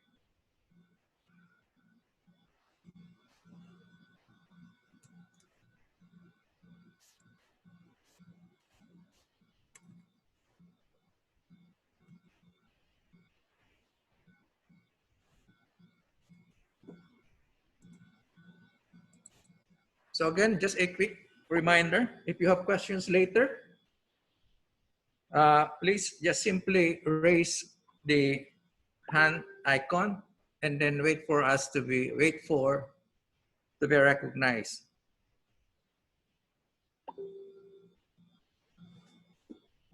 Okay, I think he's back.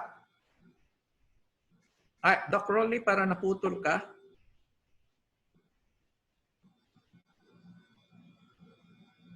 Doc Rolly, can you hear me?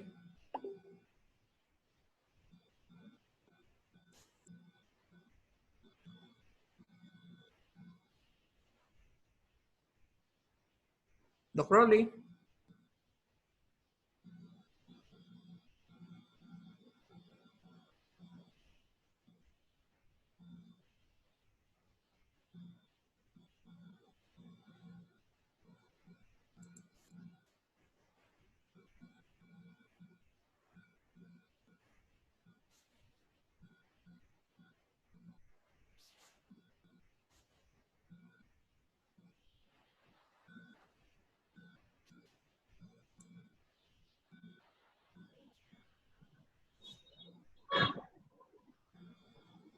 Para naka-unmute yata siya, Rod? Yes, Doc Crowley, na-unmute na po. Doc Randy, parang okay na. Yeah, but I can't hear you, Doc Rolly. okay na? Ayan, okay na? Yeah. That's it. Go ahead, Doc Rolly. Go ahead. Sorry. Okay. Sorry then. Okay.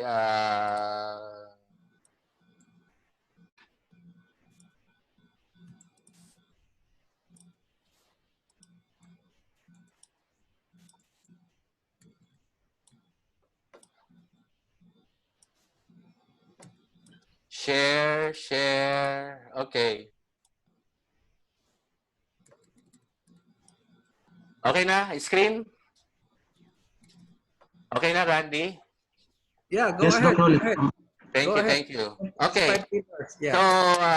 So, sorry for that. 1 minute lang siguro yung technical glitch na yon.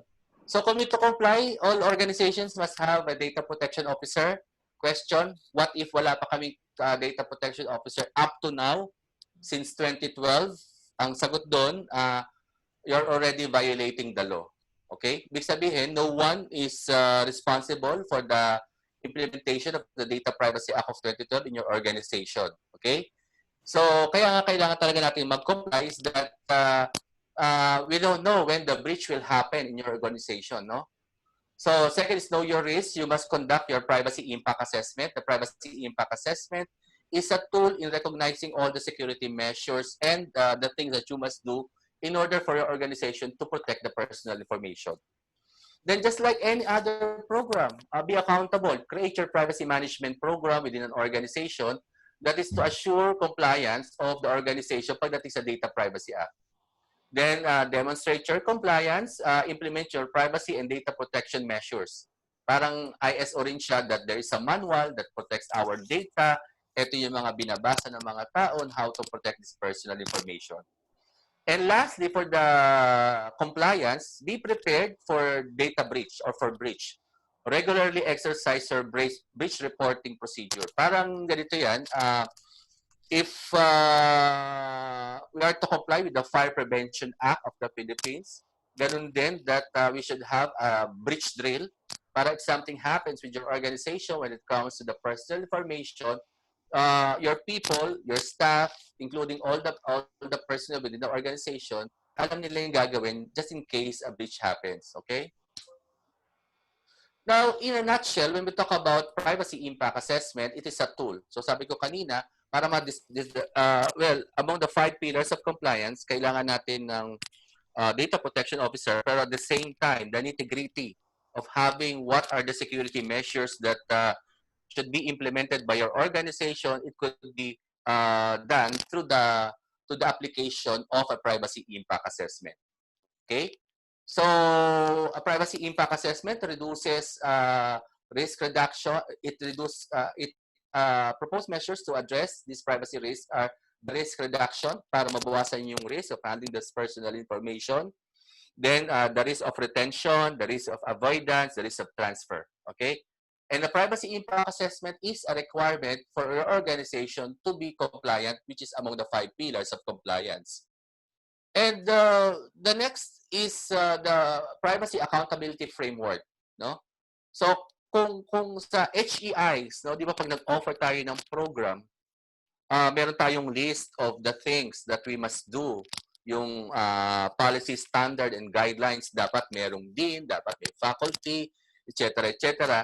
The same thing with the Data Privacy Act of 2012, yung nakikita nyo on your screen, yung 10 bubbles, dilaw, this is what we call the 32-point compliance checklist, no? So it's very easy to comply sa Data Privacy Act. May batas, yes. May listahan kung ano gagawin ninyo, yes. Tsaka yung 5 pillars of compliance. So napakadali. Okay? Now, other forms of other requirements of the law is notification to the NPC within 72 hours. Kasi ang sinasabi sa batas, if there is a breach, even if you suspect that there is a breach within an organization, you should notify NPC within 72 hours. So failure to report it to NPC is concealment of breach. Okay? So, ganoon. Ang batas kasi natin, aside from notifying the NPC kung na-breach yung data subject, yung personal information nila, ang kailangan din doon ay is to notify the data subjects. Imagine, ang school mo has 100,000 personal data at naiwala. Example lang to. Naiwala ng registrar's office yung 100,000 kasama na yung mga graduates dati or even more than 100,000. Ang part ng requirement is to notify all of these data subjects. So imagine, you will be writing individually all the data subjects na nagkaroon ng breach. So medyo mahirap yun, no? And also, NPC is also asking all organizations to report, to send an annual breach report.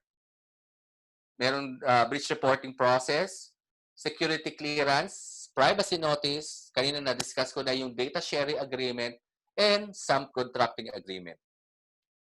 Now, among the best practices that we can advise, no, all the organizations in terms of organizational, technical, and physical. Kung makikita niyo yung letters dyan, organizational, physical, and technical, pero parang OTP din siya if you will relate that to the one-time password. No? So organizational, physical, and technical. For the technical, should think of the encryption standards. Kung may mga IT personnel tayo dito, what is the acceptable encryption standard of the National Privacy Commission? It's AES 256. Of course, we know the rules of having a strong password, the sharing of data, backups, access control, or even the remote access, which pinag-usapan na natin kanina during the work from home scenario during this ECQ period, okay, for the remote access. So, hindi natin dapat pabayaan yung mga laptops, personal information, o yung mga papel, mga records na pinapadala sa mga empleyado. Then for the organizational security measures, we have the CCTV cameras in place. Baka may mga empleyado kayo na walang ID, may nakakapasok na. And remote working and some identifying marks. Actually, yung mga biometrics, that's a very good security measure. And for the disposal of the personal information, shredder, use of shredder. Sana lahat ng eskwelahan may shredder. And don't just buy any shredder because the acceptable standard of NPC, yung mga criss-cross na shredder. So remember yung criss-cross, hindi yung mahahabang papel na kapag nag-shred ka ay para siyang mga pancit, noodles, hindi yon. So hindi pa rin acceptable yon. It's the acceptable standard is the criss-cross shredder. And part of the requirement is that there should be policies, guidelines para yung mga tao natin ay well acquainted na baka may policy na bawal magsulat ng password sa mga desktop. Maraming taong ganyan, di ba? Yung mga empleyado, parang hindi makalimutan yung password nilalagay sa desktop, naka-print or nakasulat na maliit, tapos naka-scotch tape. Tapos ang dami-daming mga pagtumayo, nag-CR, nag-lunch, wala man lamang lock screen, etc. etc. So, these are the policies na pwede nyo isipin when it comes to complying for the organizational, technical, and physical security measure. Now, in this time of COVID pandemic, your organization should have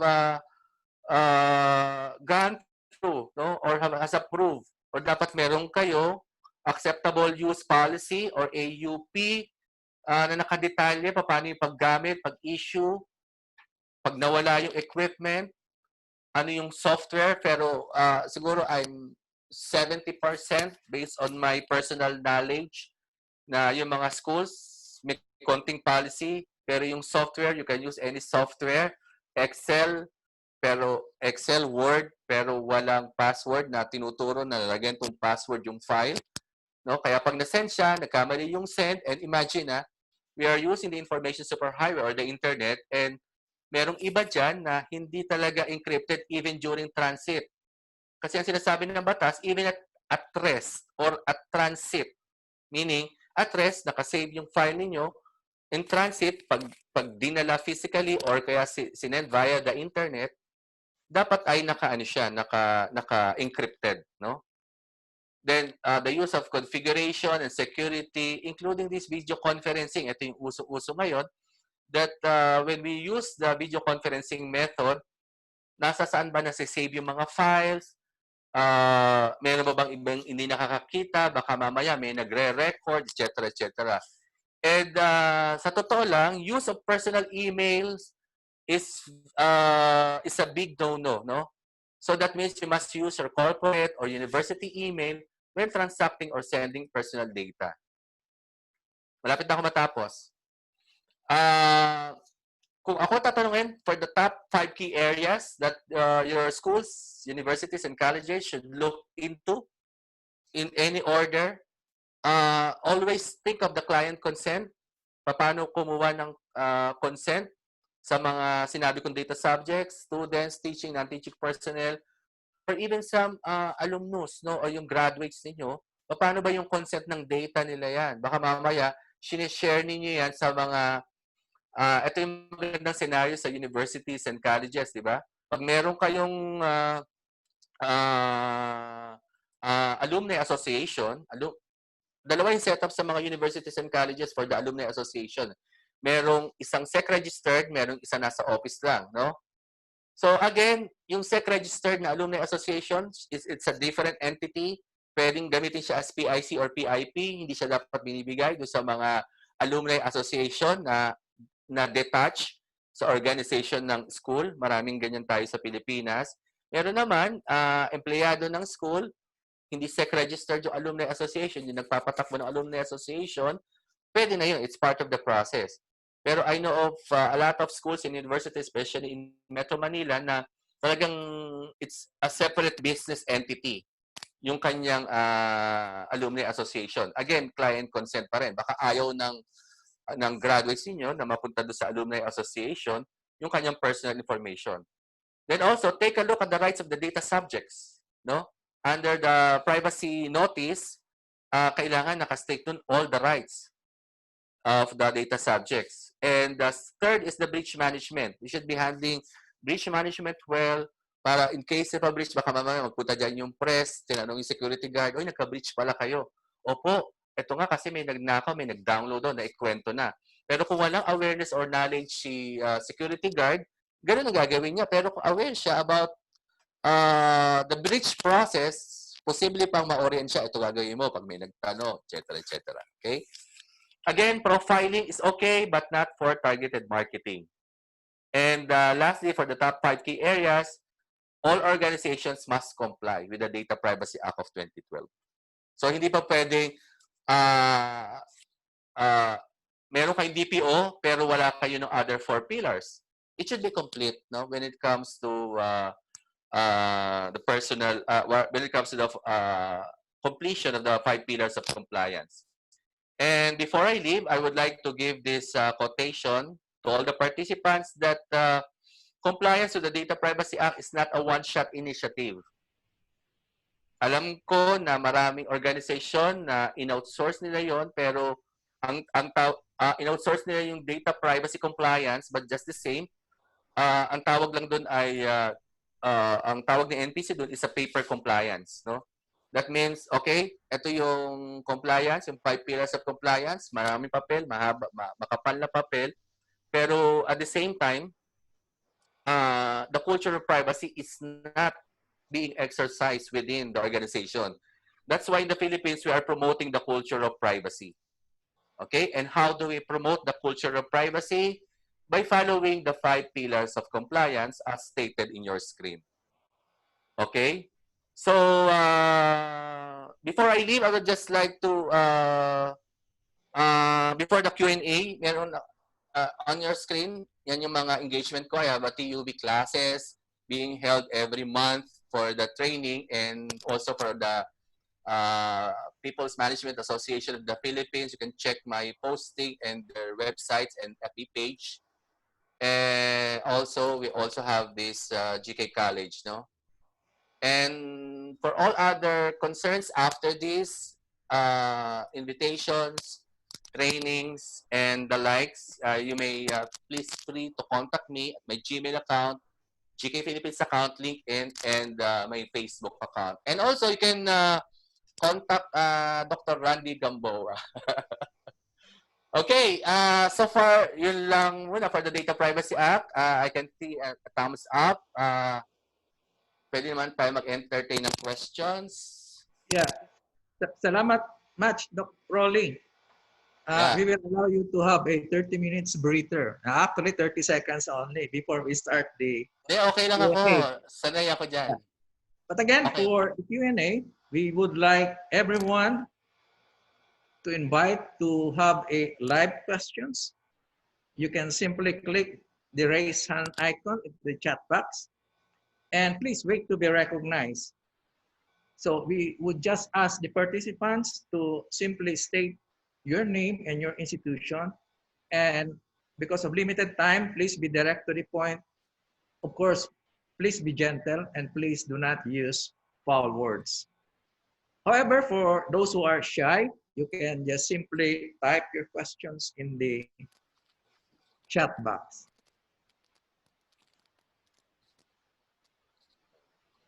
Okay? Actually, ang maganda mga question nila, yung parang, pwede po ba ito? Ano po gagawin? Yung mga ganon. But definitely, sharing personal information, especially SPI, without any consent is prohibited under the law. Kaya ang dami sa ating, in practice, sa Academe, na ang daming potential violation when it comes to the Data Privacy Act. Actually, I have several typed in questions, Dr. Rolly, but I would encourage everyone to shoot questions live. Do we have someone? Facebook Live, YouTube Live, baka meron.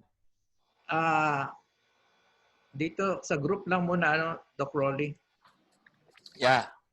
Dr. Andy, we have Mr. Lito Tolentino raising his hand. Let's recognize him. Rod, Mr. Tolentino, you are recognized. At Maritoni Tejano. Who's that?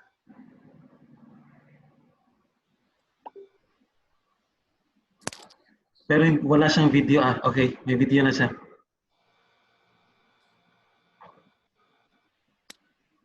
Okay, you can ask the question now, Lito. Can you unmute him, Rod? Okay, habang naghihintay tayo ng question, yung mga registrar na nagbibigay ng data sa mga prospective employers, yung mga deans, bawal yun na. That's the traditional practice natin sa Academe. Nangihingi ng graduates ng ganito kasi bibigyan daw ng trabaho, bawal yun.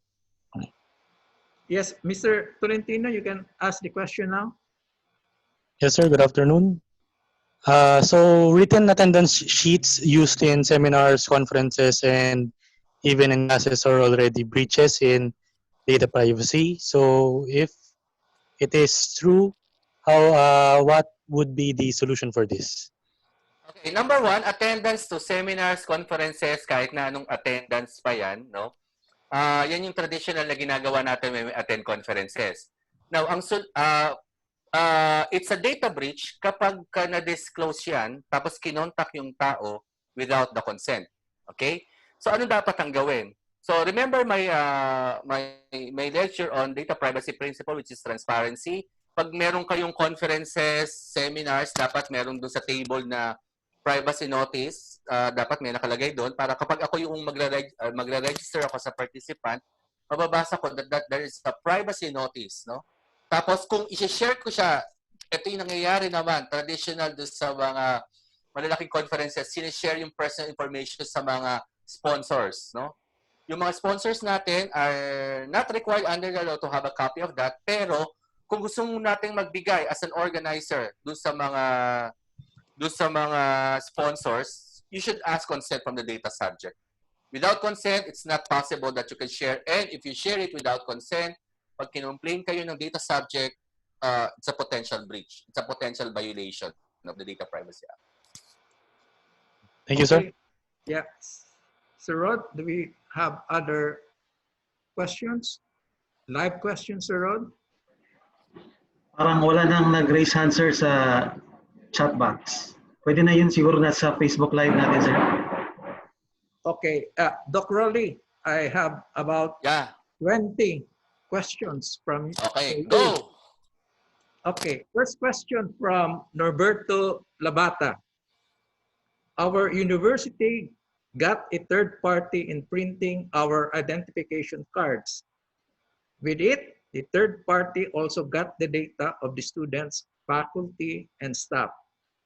Is there any violation to the Data Privacy Act to this scheme?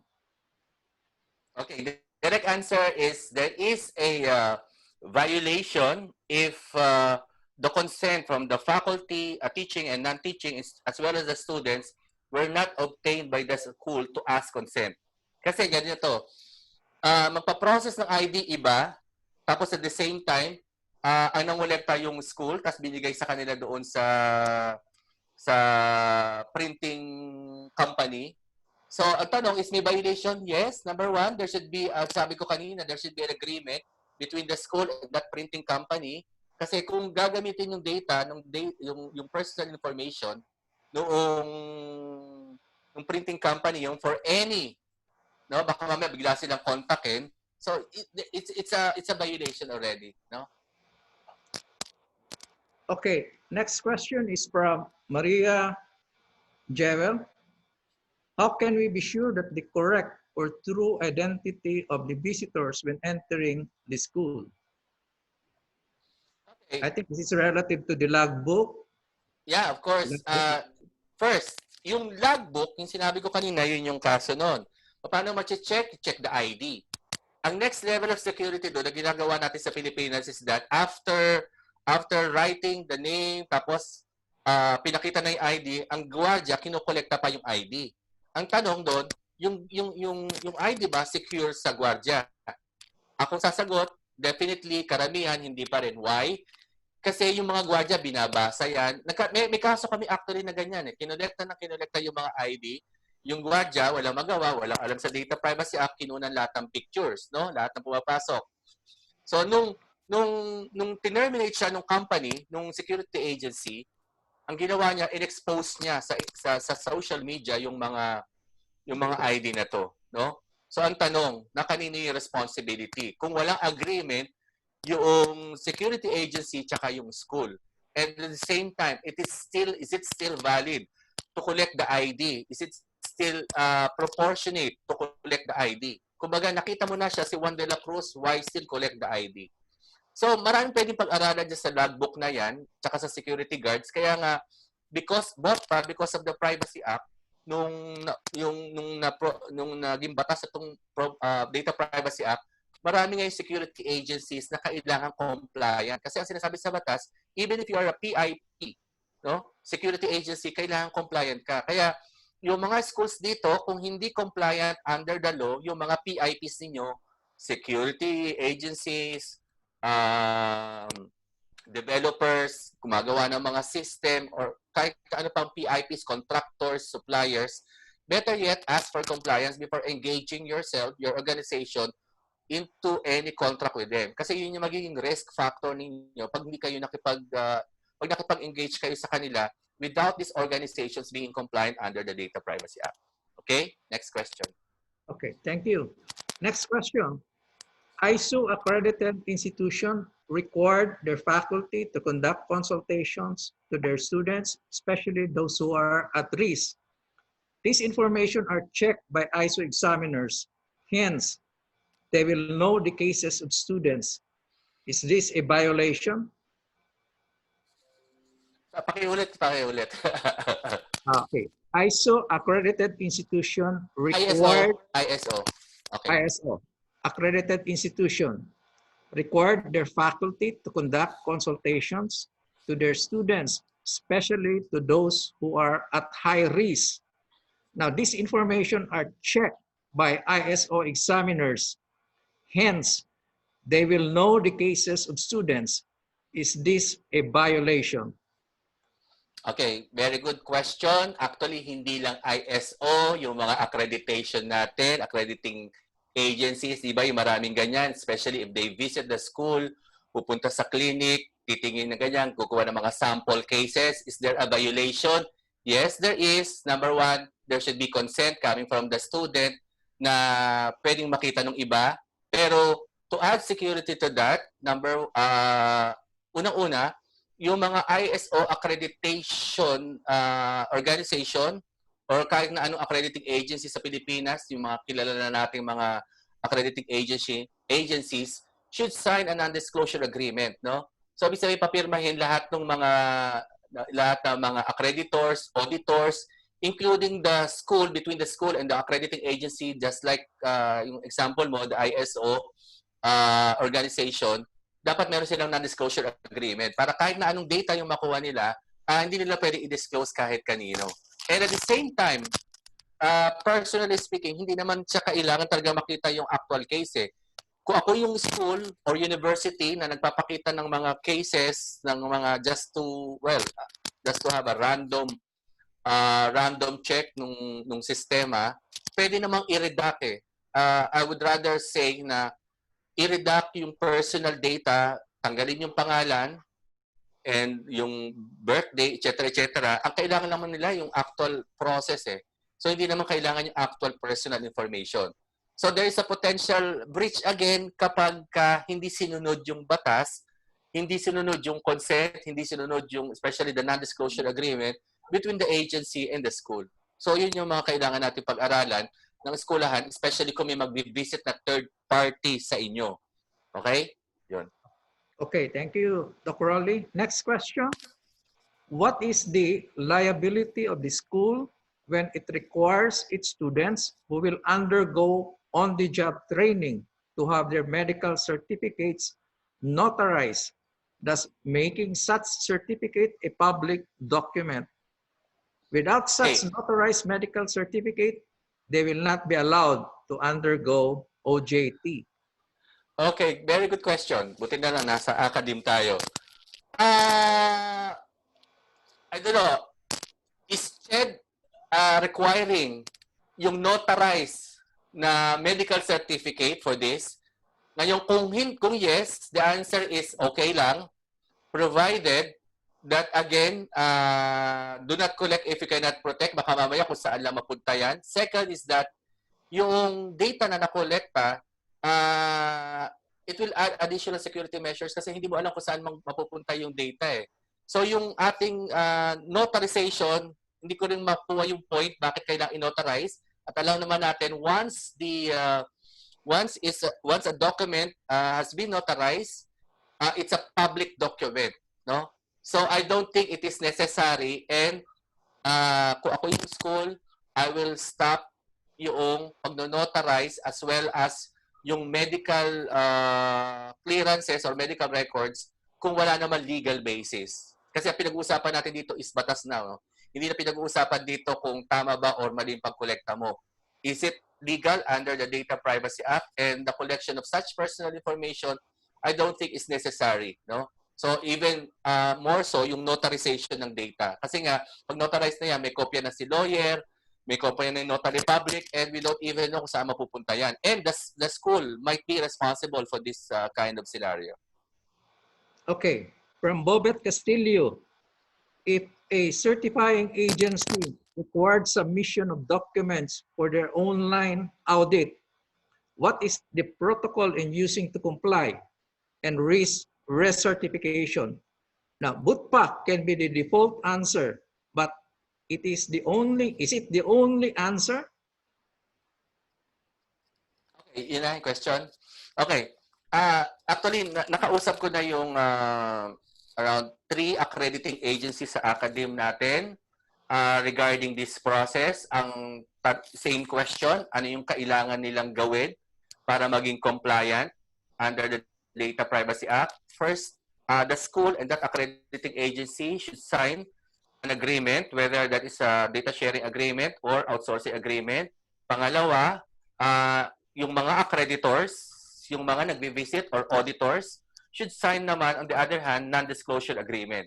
Para lahat na makukuha nilang data, no, hindi nila magagamit for anything. Third, if it's yung mga estudyante naman, that should be part of the privacy notice, and that should also be part of their consent. That they are willing to disclose their personal information to this accrediting agency. Ngayon, depende na lang sa school kung tatanggapin ba nila yung bata, kung hindi papayag na magbigay ng consent. Kasi pag bisita ng accrediting agency, definitely makikita yung records, no? And as an added security measure, sabi ko kanina, you can redact, halimbawa, pumunta sa clinic, nagpunta doon sa doctor, pwede mo makita kung talagang nagpapacheck up yung bata, laging may mga dentist bang available. Yes, ma'am. Okay, kailangan makita yung record kasi they're checking the records. Yun ang kailangan requirement. But the thing is, bago ipakita yun doon sa mga accreditors or auditors, it should be, personal information should be redacted. Okay? Yun.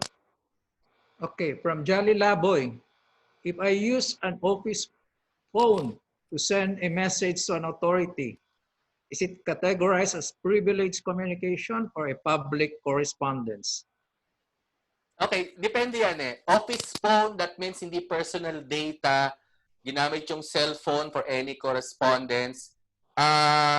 Depende. Bakit magiging public kung private organization siya eh? Well, assuming na private organization yung nagtatanong, hindi siya public. Pero assuming that it is a public, no, public government agency yung nagtatanong, at ang government agency natin, well, under the law, meron tayong Data Privacy Act, meron din tayong FOI, Freedom of Information Bill. So that means they're subjected for that Freedom of Information Bill. No, it's a different law, it's a different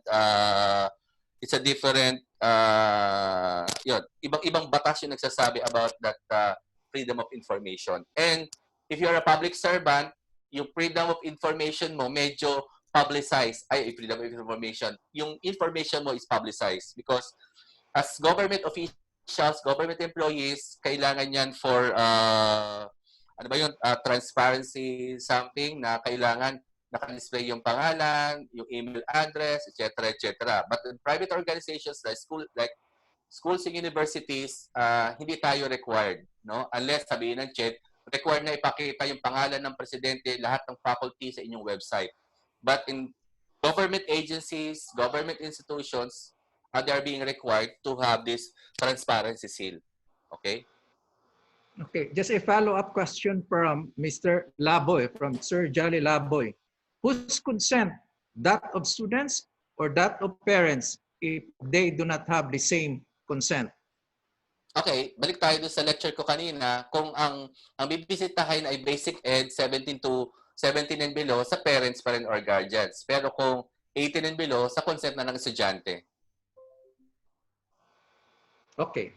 From Alex de la Cruz, if you are the custodian of an important document and somebody took it without your knowledge and disclosed it to others, who will have the liability under the DPA? Number one, yung collector. Kasi kinolekta niya yung data, nasa kanya yung data, hindi niya pinoprotektahan. Lagi tayong babalik doon sa do not collect if you cannot protect. Huwag ka na lamang kolekta para di mo protektahan.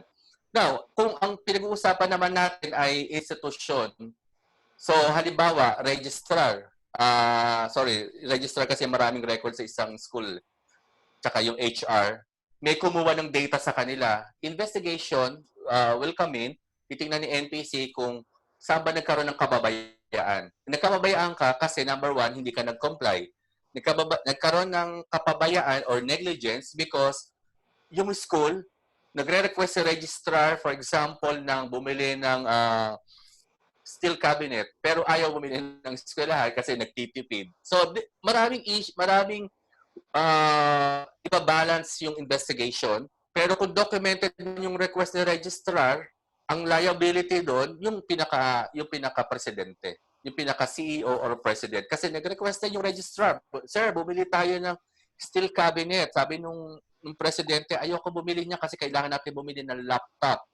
Pero na-document ni registrar. Galing ni registrar, na-document niya yan. Tapos, nung nagkaroon ng investigation, naipakita ng registrar sa NPC yan, na yun na nga, may request siya na gano'n, hindi bumili, prioritize pa yung pagbili ng computer o kaya sound system. Yun, in that particular case, ang liability will go to the president or the head of the organization. Okay, from Dexter Lagumbay, what is the drawing line between data privacy and national security? Okay, national security encompasses everything. Pwede yung physical, cybersecurity, and data privacy. Ang good question, siguro kung i-rephrase ko dyan, siguro yun na lang muna yung question na national security. Pero actually hindi siya concern ng siguro yung cybersecurity kung yun ang tatanungin niya. Kung national security, cybersecurity is part of the national security.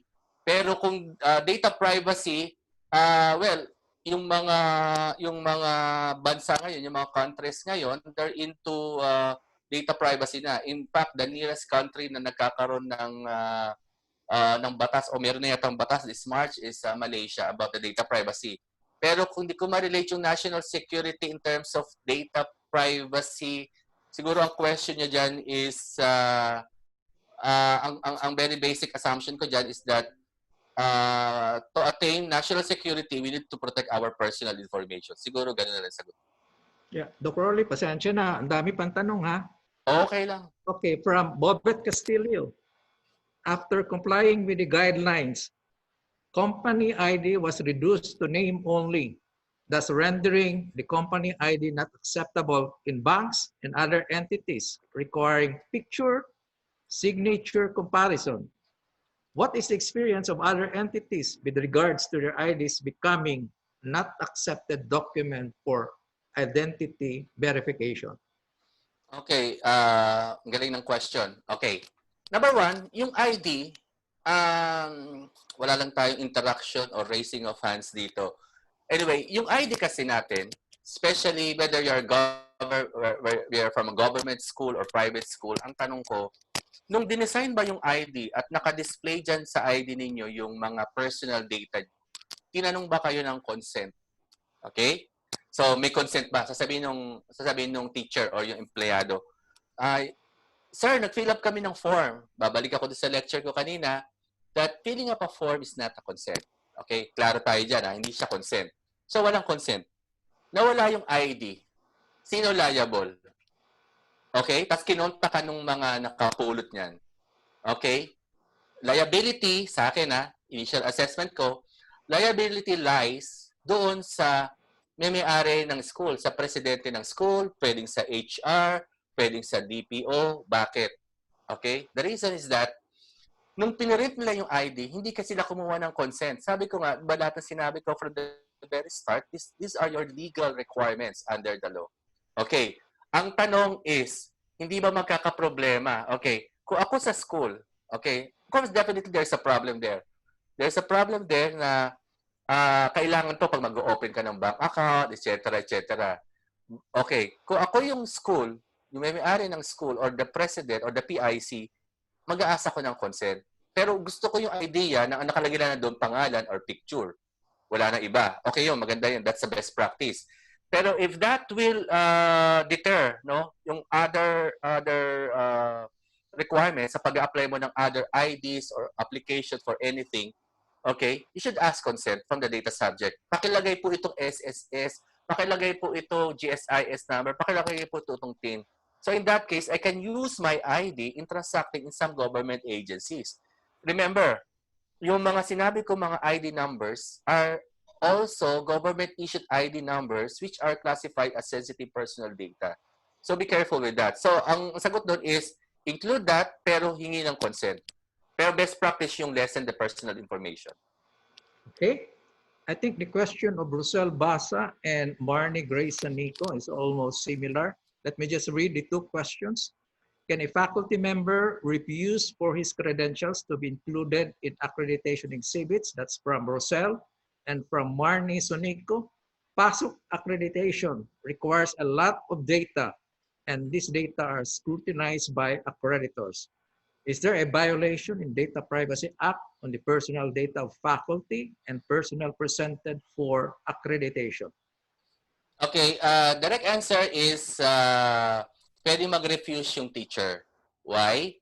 Kasi nung si teacher kasi accreditation organizations are third-party organizations. Pwede silang PIC, pwede silang PIP. Now, balik tayo dun sa batas. That's what sinasabi is that before you can disclose any personal data to a third party, you should be asking consent. Okay? So, yun yung problema ng mga schools ngayon, 2012, tapos na-hire na yung mga teachers, tapos may mga accreditation, tapos i-disclose yan, etc., etc. So, pag hindi sila pumayag, walang magagawa yung school. Now, anong dapat gawin ng school? Obtain nila yung consent from the data subject. Or, ito yung mas foolproof na proseso. Upon application ng mga bagong faculty, isama na yun doon sa consent. Para in future activities of the school, wala na magkakaroon ng problema in terms of obtaining consent. Definitely, pag nakita mo, hindi siya nagbigay ng consent, bibisita yung accreditation accrediting organization dito. Huwag na natin ano niya kasi magkakaroon tayo ng problema. It's possible na mangyari yon.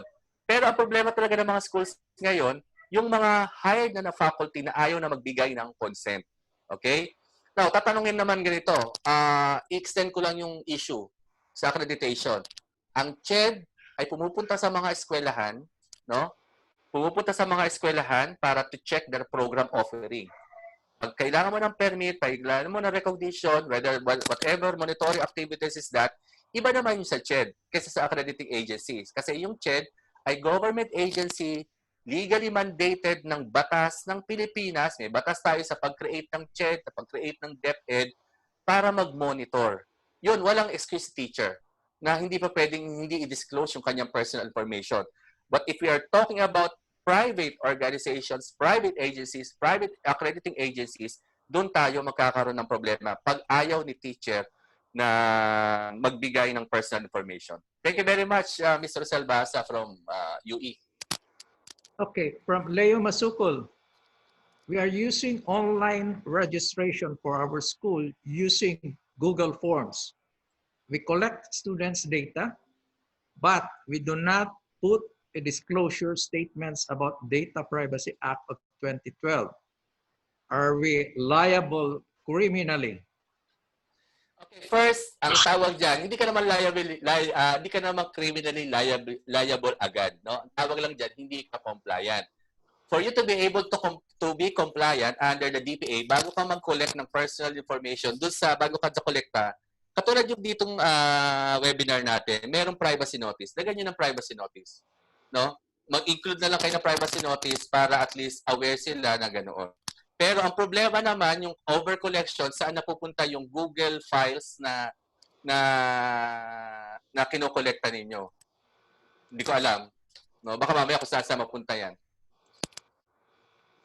Okay, from Ariel San Jose, you are violating the Data Privacy Act if you keep any date for longer than it is needed. Question, how long should data or information be kept? Okay, how long should the data, ang gagaling ng audience natin, alam nila yung right question, no? How long should the data be kept? Number one, when you declare the retention of your personal data sa NPC, you should declare it. That's number one.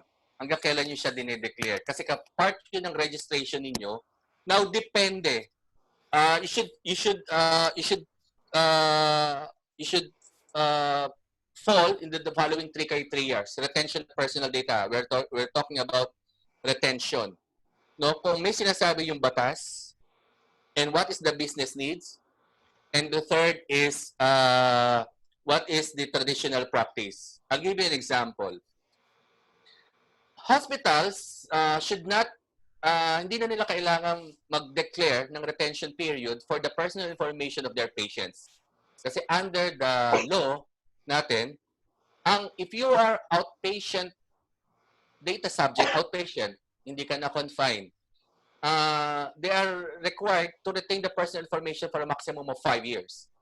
Pero kung ikaw ay na-hospitalize, ang tawag dito, na confined ka, ang maintenance ng data mo, ang retention ng data mo is 10 years. Pero kung medical legal yung data mo, it should be perpetual.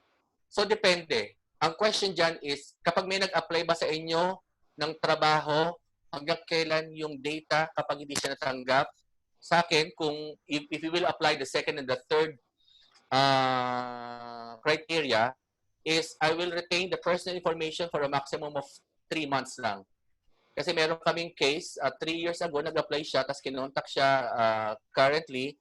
Sabi niya, bakit ako kinontak nito? Samantalang 3 years na ako nag-apply. And bakit may data pa siya? So, ang issue doon is that ni-retain yung personal information longer than it is necessary. So, ang retention ay depende kung may sinasabi yung batas. Pero pagdating sa gobyerno natin, almost all government agencies retain their personal information in perpetuity, meaning for life. Okay. From John Zamora, we include data privacy policy in our online registration with minimal information of the parents, name, address, contact number, annual income, dialect, to determine if the student is qualified for the scholarship programs of the school. Is it acceptable still? Is it acceptable to me? Actually, hindi. Bakit kailangan yung income? Bakit ang daming sobrang collection, no? Parang wala namang kinalaman. Well, alam niyo yung ganyan mga questions, direct answer ko, hindi ako sang-ayon. Pero, that could be addressed kung nagkaroon ng privacy impact assessment. Kasi doon ma-address yung detalye ng lahat ng collection ng data. Okay? Ito, Doc Rolly, magandang tanong ito. Kaya mong sagutin ito. Maganda naman lahat ng tanong eh. From Christian Valenzuela, is there a training to become a DPO? What are the required qualifications to become a DPO? Okay, i-replay nyo na lang to sa Facebook Live or YouTube. Yung training, I'm conducting trainings in 3 different institutions. One is yung backdrop ko ngayon, GK College. The other one is from Personnel Management Association of the Philippines or PMAP. And the third is a TUV Rhineland. Now, just check kung sino yung mga credible trainers na lang dito sa Pilipinas on certification and data protection officer. Okay? Paki-check nyo na lang po. Dr. Rolo, these are actually questions coming from the Facebook. Okay, another question from Amado Ancla. Was there a data privacy violation when the name and photo of the escaped COVID-19 positive patient was posted in social media? How does this balance with public safety? Okay, up to now, because of this pandemic, hindi pa rin pwedeng i-post lahat. Actually, kahit na sabihin natin hindi ka positive, halimbawa, Rolando Lansigan was tested negative, hindi pa rin pa pwede. But kasi pa rin yun eh. That's still considered to be sensitive personal information and medical record, no? How is it, how will it be balanced with the public safety? Definitely not. Kasi ang sinasabi sa batas natin, it's only the Department of Health, no, who is legally allowed, no, to disclose any personal information related to this pandemic. So hindi pa rin siya. Meron ako mga nakitang websites na not even website, Facebook group sa bandang north part ng Pilipinas na yun na nga, yung mga, even the social amelioration program, ako kasi, ang treatment ko doon, kahit pangalan lang yon, no? Pero, alam naman natin for a fact that when you are included in the social amelioration program, you can be classified as poor, di ba? So, it denotes the social status of the person itself. So, hindi pa rin siya po pwede. Kahit hindi siya SPI, hindi pa rin siya po pwede kasi it denotes something like the social status of an individual. Kaya ka makaka-receive nga ng social amelioration cash gift kasi you're classified as poor, di ba? Ako pagka nandun ako, kahit mahirap ako o mayaman ako, hindi ako papayag na mailagay yung pangalan ko doon. And before they can post the name of these people under this program, there should be a consent. Yun na nga, social amelioration lang, negative na siya sa COVID, what more kung positive ka sa COVID? So the more na hindi siya talaga pa pwede, kahit ba siya for public. Kaya nga, ang ganda ng gobyerno natin that talagang they're really trying hard, no, para ma-develop to contact tracing without sacrificing the personal information and confidentiality of the individuals natin dito sa bansa natin. Okay, last 2 questions from the Facebook page of CHED 11 from Maria Teresita Jewel. The School Guidance Center is requiring students to fill out cumulative, comprehensive file for references. Is this now a violation or is this just at times of COVID-19? Okay, number 1, may privacy notice. Pangalawa, may consent. Bakit nila kinokolekta yun in times of COVID? Okay? Ang next level dyan, yung security ng data. Paano nila ma-assure yung security ng personal information ng mga tao pagdating doon? Kasi kung ako tatanungin, why are you collecting these types of personal information in these times of COVID?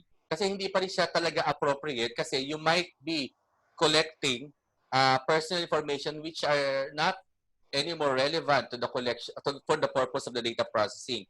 Kaya kung ako yan, no, the best way, no, to have a clear-cut solution for my answers is to do a privacy impact assessment. The privacy impact assessment will answer kung tama ba yung pagkolekta, tama ba yung use, tama ba yung storage, tama ba yung disclosure or transfer, or even disposal and destruction of the personal data. Okay, last question from the Facebook page of CHED 11 before I'll go to our chat box from Lourdes Villanueva. Name of successful CHED scholarship grantees. Is it allowed to be posted online? Okay. Ang sagot dyan ay tingnan natin yung CHED mandate.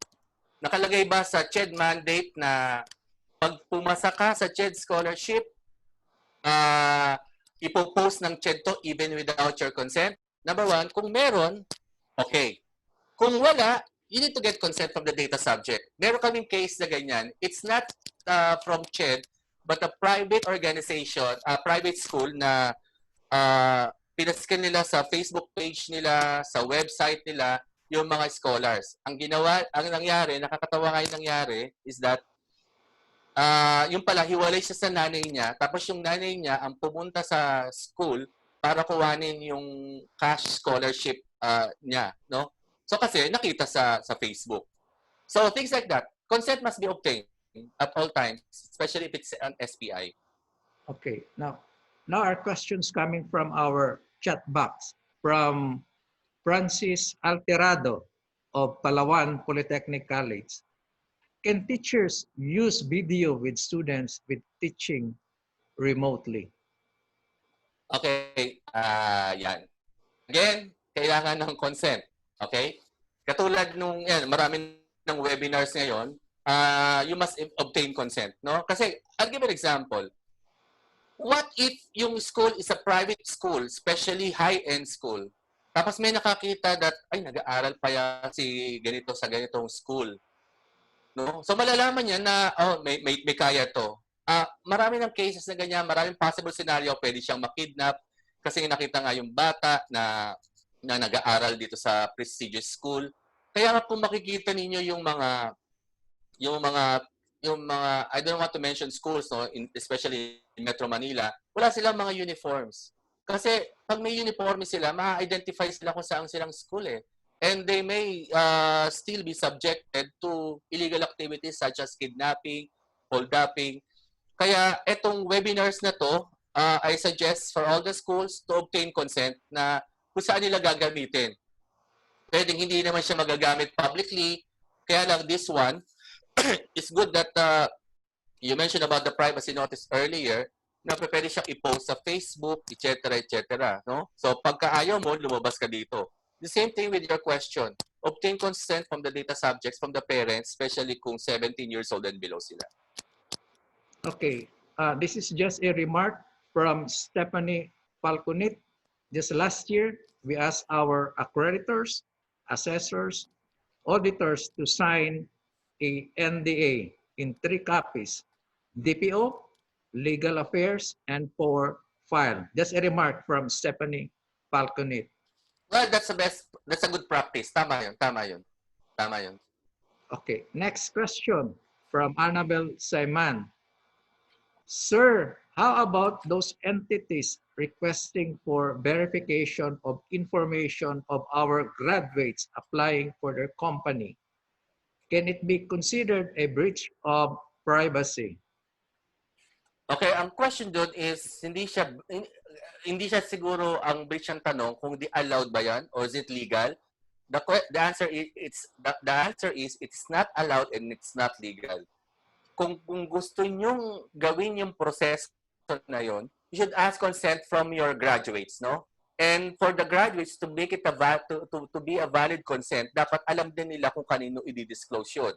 For example, ako ay graduate ng isang university and they want to obtain my consent. So sasabihin ko doon ang consent na pipirmahan ko that I'm allowing the school to disclose my personal information to the following entities. No? Hindi ba pwede yung to all companies requesting for my personal information. Hindi ba pwede yun?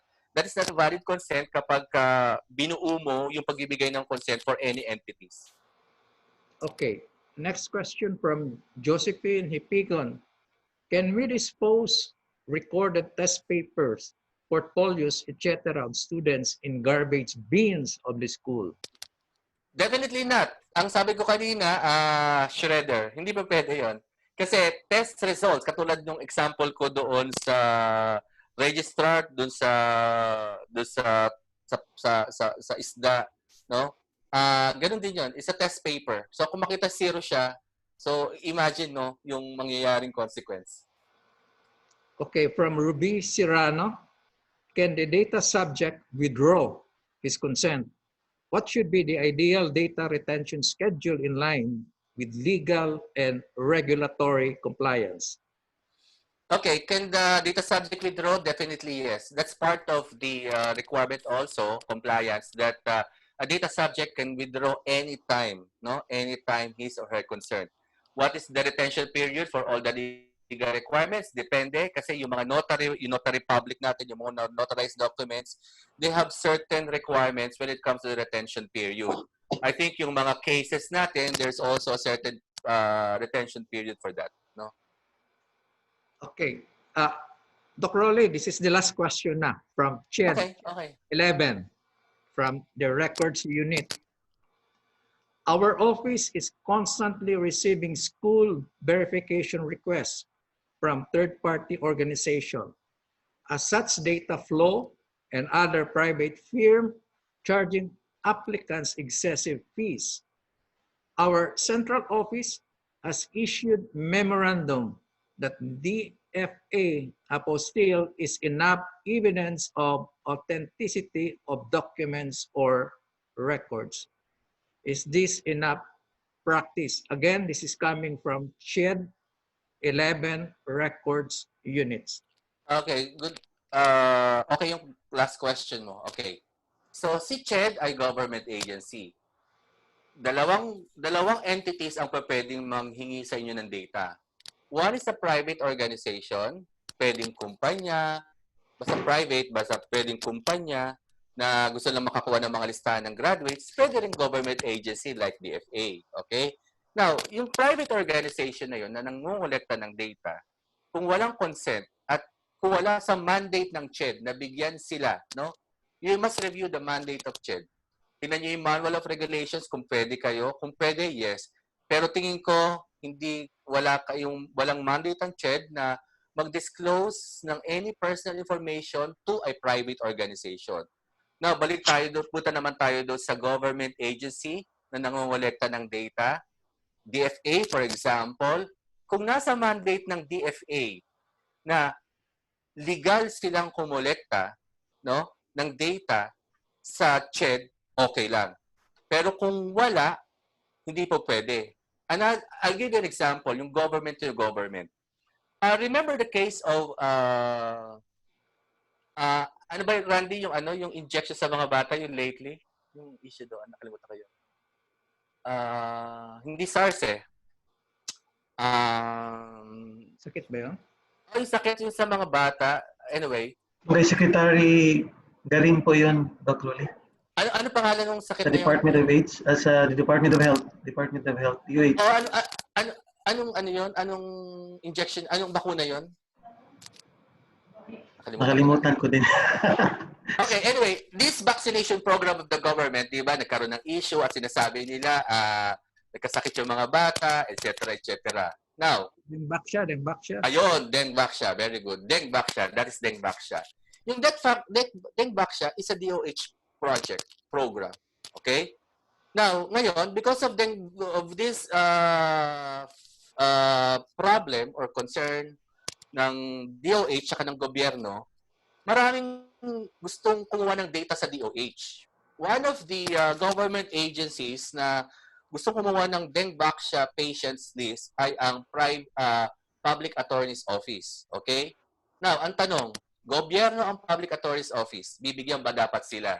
Ang sagot doon ng NPC is hindi. Kasi they are not legally mandated even if they are a government agency sila, hindi sila legally mandated to collect health records. Ngayon, to answer yung sa DFA, the DPO of CHED and the legal team of CHED can check kung yung DFA ba ay legally mandated to collect this personal information?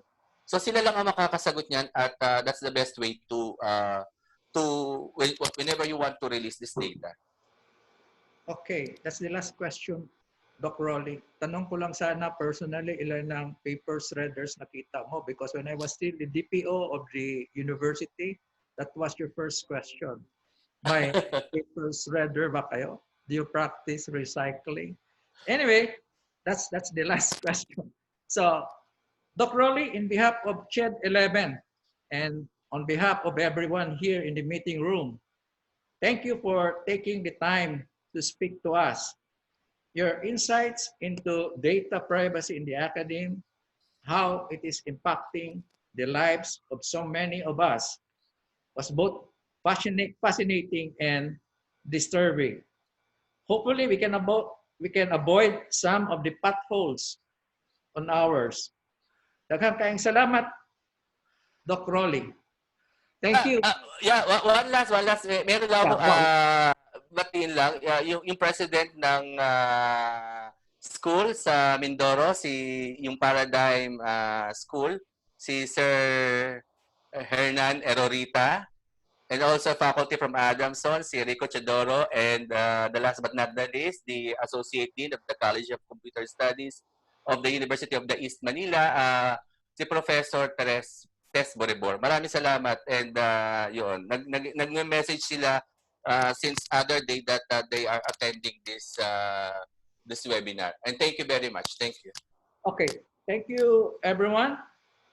Before I will give the meeting room to Dr. Perez for his closing remarks, let me just share with you the next scheduled webinar of CHED 11. That is tomorrow. Dr. Joanne V. Serrano, the Director of Information Office of the University of the Philippines Open University, will give a talk on webinar on instruction design for open and distance e-learning, or ODEL. In her talk, we will learn about principles of design, importance of instructional design in ODEL, process of instructional design. Now, although registration is already closed, you can still attend the meeting via CHED 11 Facebook group through live stream. So let us now hear the closing remarks of Doc Luis Perez.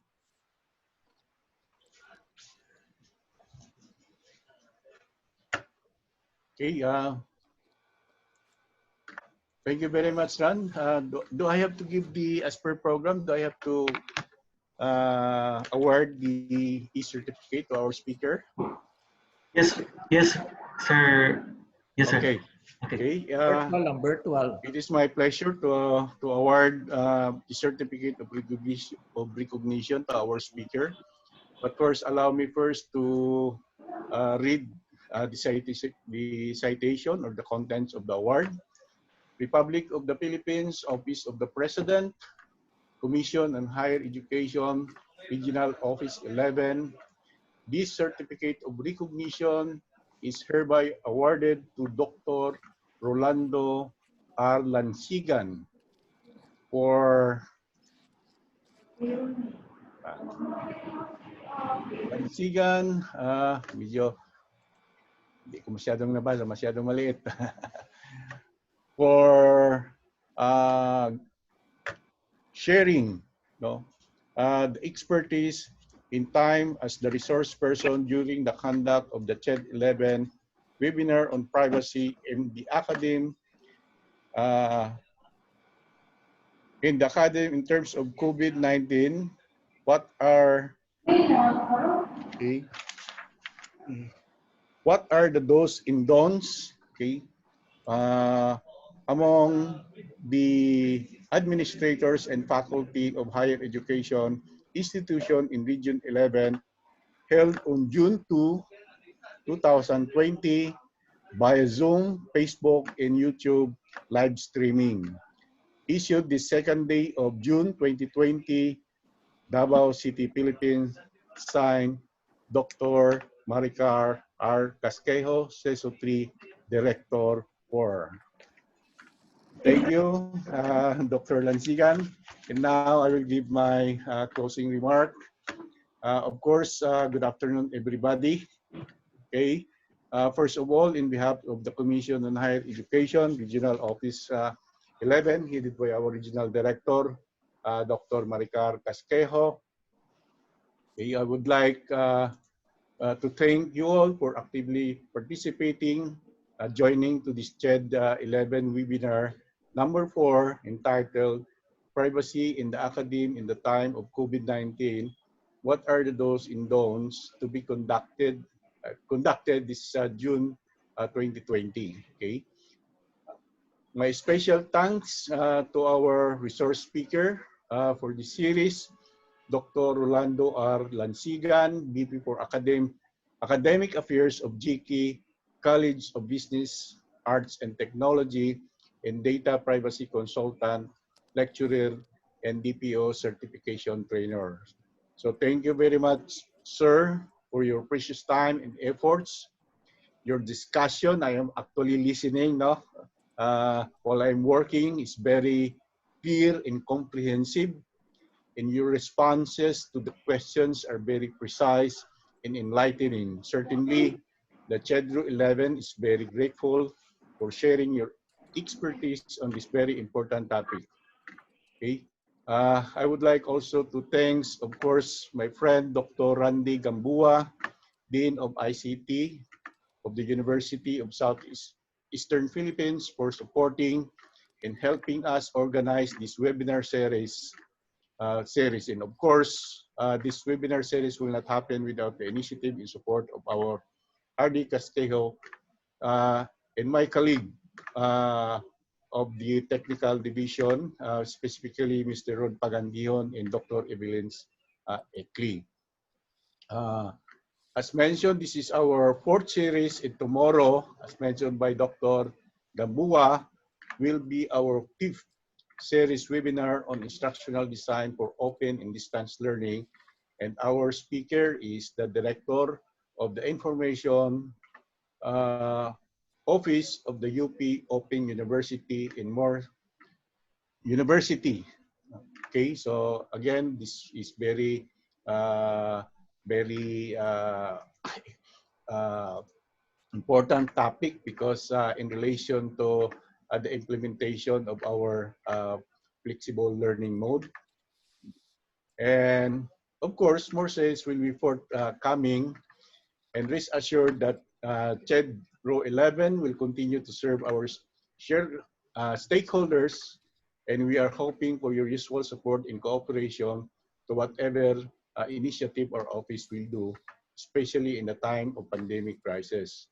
So again, to this webinar entitled Privacy in the Academe in Time of COVID-19, it's just one of the many topics that we thought of as important because of the many challenges brought about by this pandemic. So again, thank you to our resource speaker, Dr. Rolando Lansigan, for sharing his time, thought, and expertise on this very important topic. Good afternoon to all, and see you in the next series. Thank you all. Yeah, salamat, Doc Louie. Sir Rod now will share the link of the evaluation, and I'd like to remind everyone that you are given only 2 hours to fill up the evaluation sheet for you to be able to receive your e-certificates. Then after this one, we will have a photo op with Sir Rod.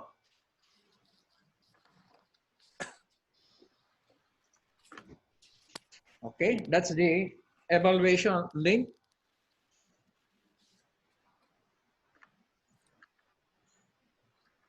So, ladies and gentlemen, that wraps up our webinar for today. And again, on behalf of CHED 11, thank you all for making time in your busy schedules to join us. Thank you, Ran. Thank you very much, Randy.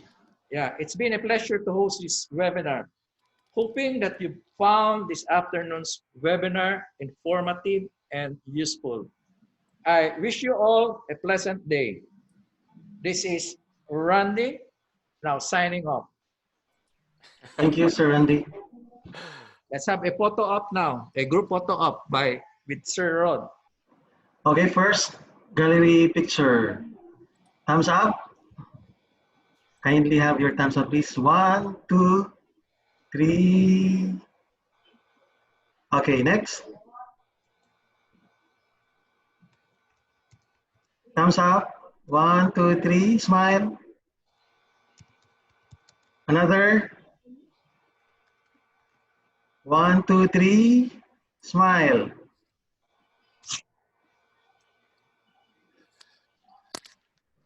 Okay. Smile. And last.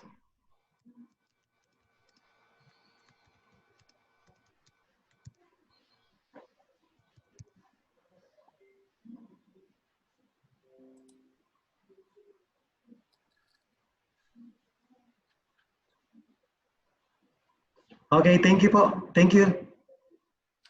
Bye, bye. Sorry, salamat. Thank you very much. Thank you so much. Thank you. Doc Rolly, thank you po. Thank you. My pleasure. Doc So far, Randy, thank you very much. Yeah, the longest webinar. Yes. Thank you, everyone. Salamat, daghang salamat. See you tomorrow. Thank you.